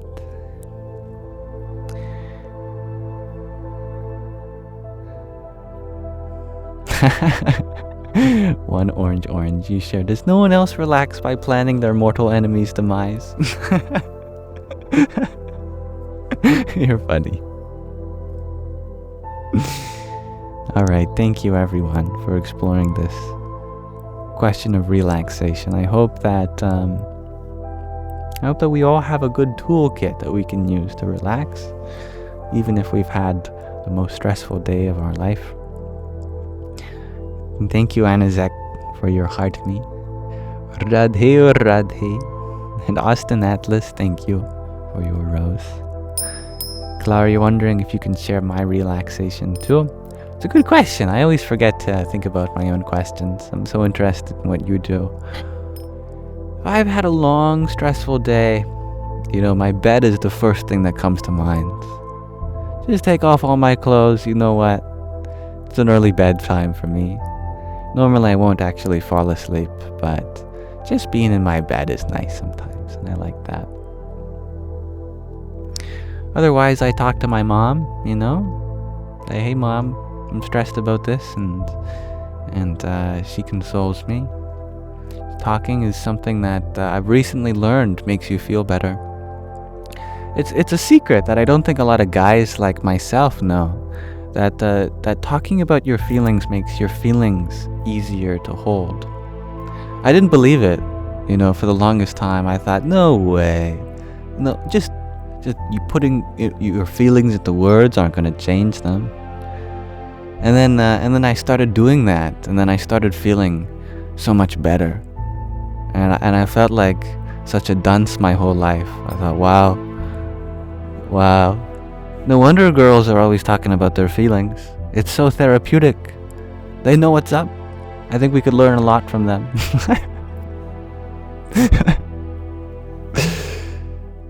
Yeah.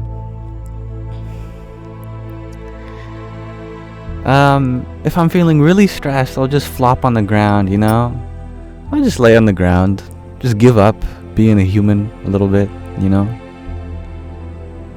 Or I'll just like pray to the universe. I'll just have my face in the grass, like grabbing grass. It's very relieving that way.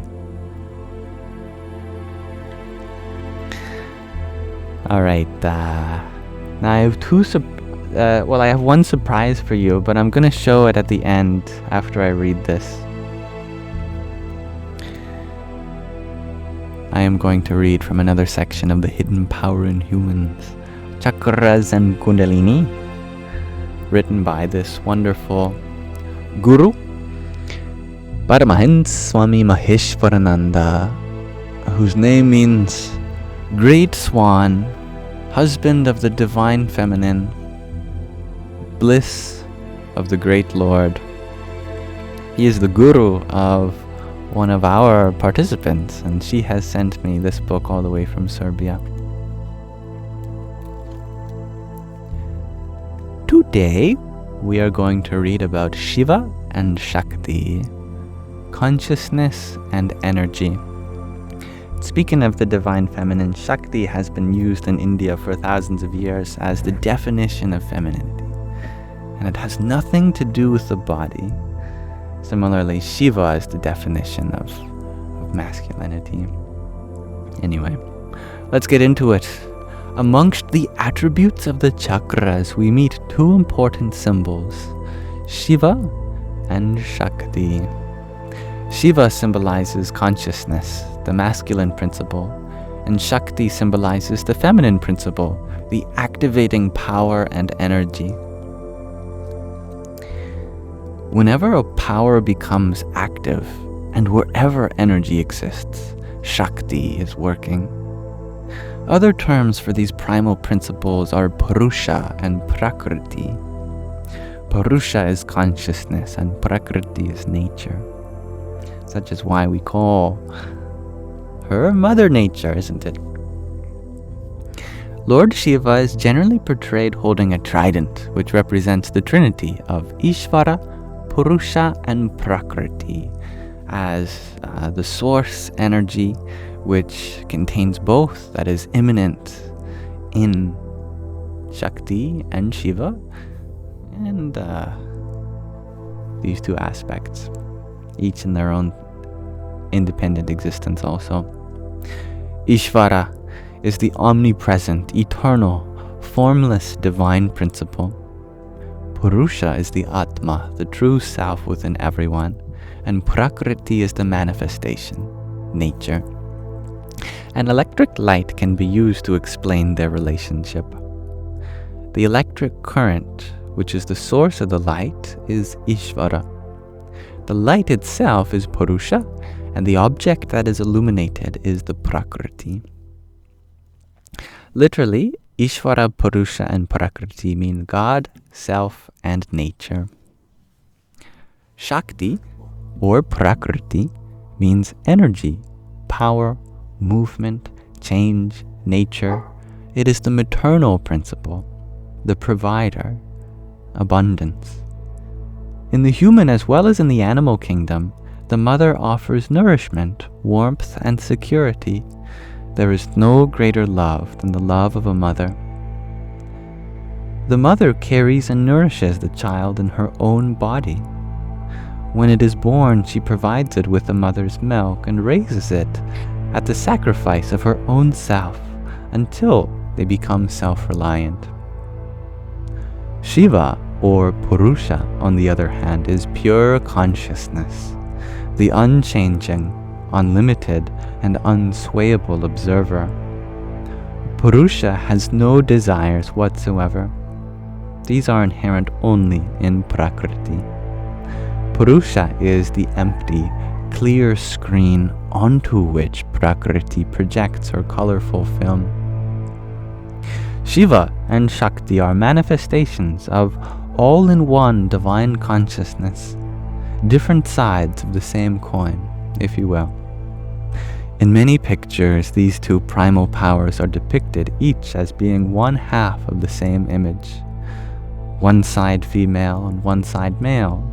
The left side is the Divine Mother, Parvati, the feminine energy, and the right side represents Shiva, the masculine consciousness. Through the splitting of the primordial principle at the advent of creation, the duality within our lives came into being, together with a strong force that is constantly striving to reunite with the other part. Only when Shiva and Shakti combine, the twin flames, can action, movement, and creation arise.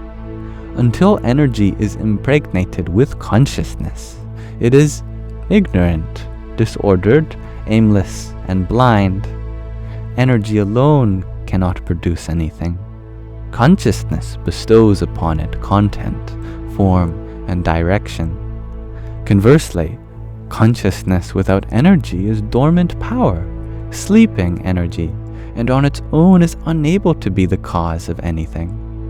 Just as Prakriti without Purusha is unable to act, Purusha without Prakriti is also incapable of creating anything. The meaning of Shiva and Shakti is occasionally misunderstood when Shiva and Shakti are looked upon as man and woman, and their union is regarded as a sexual relationship. Sexuality is something completely natural, and misunderstanding arises only when sexuality and spirituality are intertwined. Sexuality is the union of individual humans. Spirituality is the union of the human and the divine consciousness. Shiva and Shakti exist within each of us as the masculine and feminine principles. This has an effect on the physical level, qualities, and within the feminine there exists a tendency towards the masculine. Through this, the masculine consciousness is attracted by the feminine and vice versa. If both are in balance, there is no sexual attraction. But if a tendency for the masculine predominates in a man, or the feminine in a woman, this results in the preference for a homosexual partner. Shiva resides in the Sahasrara chakra, the crown chakra, and Shakti in the Muladhara chakra, the root.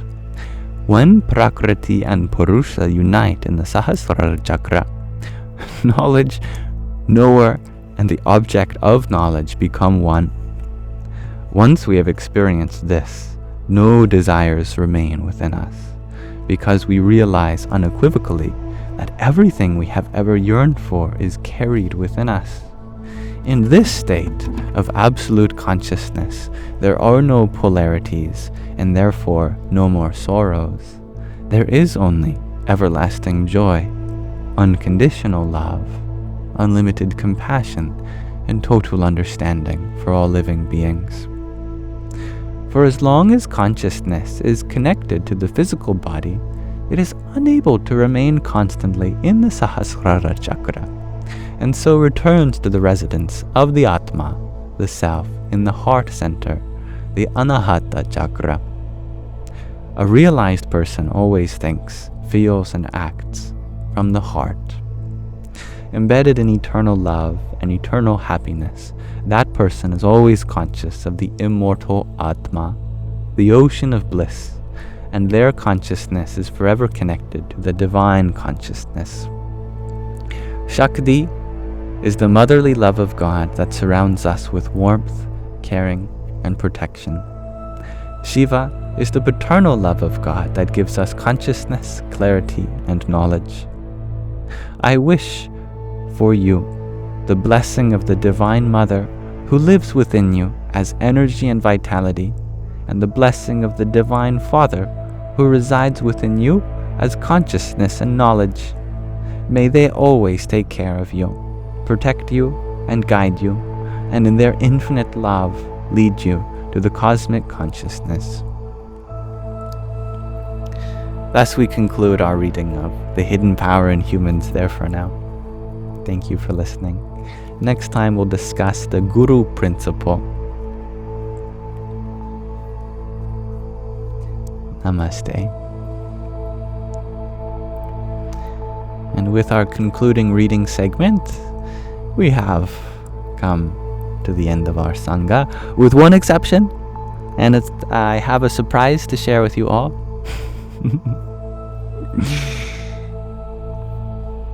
But first I will thank Inevitable for the trio of roses you sent while we were reading.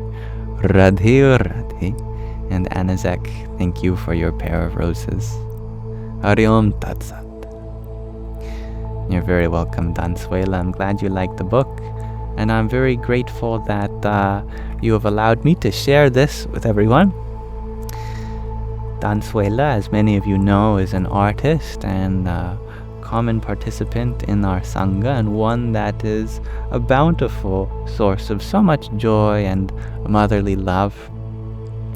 And I have been bothering her to share some of her art with me, as she says that sometimes she paints during our Sanghas. But she didn't show me any pictures of the progress. It wasn't until she sent me this video that I understood. And I'd like to share that video with you all.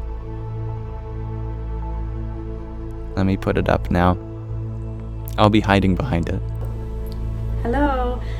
I've not posted in some time, but I've been busy with many things, especially with this portrait of someone very special within the TikTok community and the world at large. This is the wonderful and wise Yamsox, Mr. Liam Boylan.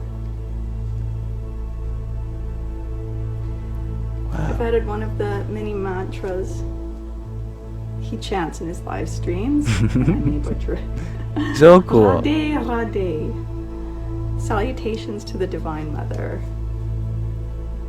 Painting him in a moment of meditation and loving devotion to the universe was very wonderful to create, and I very often painted while listening to his live streams.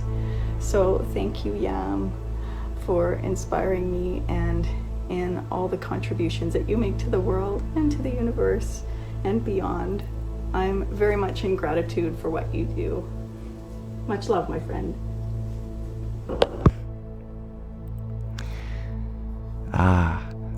As I said at the time, I really have no words, and I still don't. It's so humbling to have such a wonderful art piece done in honor of the space that we have here. So thank you very dearly, Dansuela, and I wanted to share that with all of you. I love the Sanskrit at the top, Radhe Radhe, and the space background and the lighting. It's such a wonderful combination of so many art mediums together. I don't think anyone's ever painted me before, so I'm deeply grateful.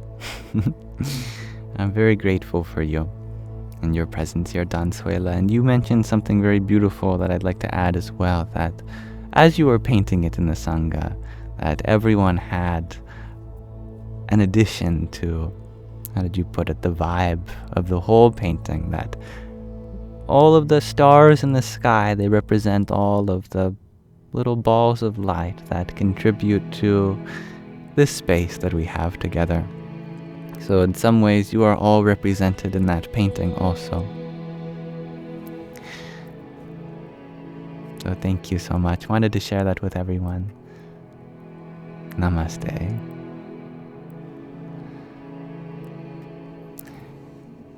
And with that, we will be wrapping up today's Sangha. Oh, it's such a wonderful feeling to experience so much love, so many sources of love, so many receptacles of love. This is a very sacred space for me, and I hope it can be for you too. Thank you, Hanaki, for your heart me, and Quartet of Roses too. Radhe Radhe. Thank you for sending all of your love to me and everyone here, Dansuela. All the same back to you. And Kathy, thank you for the hand hearts. Allow me to give you some too. Dum Durgaye Namaha. And Inevitable, Thank you for your tiny dine. Yippee! I hope you all have a wonderful rest of your night or evening or afternoon or morning, whatever time it is for you. I will be uploading this live stream and all the segments, including our readings and that little fun segment onto the Yamsox Live YouTube channel and alternatives in the link tree in my bio for posterity. And may this live stream be an offering to the divinity within you, to the Shiva and Shakti, to the Purusha and Prakriti, to the Krishna and Radha. Radhe Krishna, Radhe Krishna, Krishna Krishna, Radhe Radhe, Radhe Shyama, Radhe Shyama, Shyama Shyama, Radhe Radhe. Thank you, dear Scott, for your rose too. And thank you, Floriane. Oh, you'll have to tell me how to pronounce your lovely name. Thank you for your trio of roses. And with that, I bid you farewell. Adieu. May you all have a wonderful rest of your present moment. I wouldn't be here without all of you. Namaste.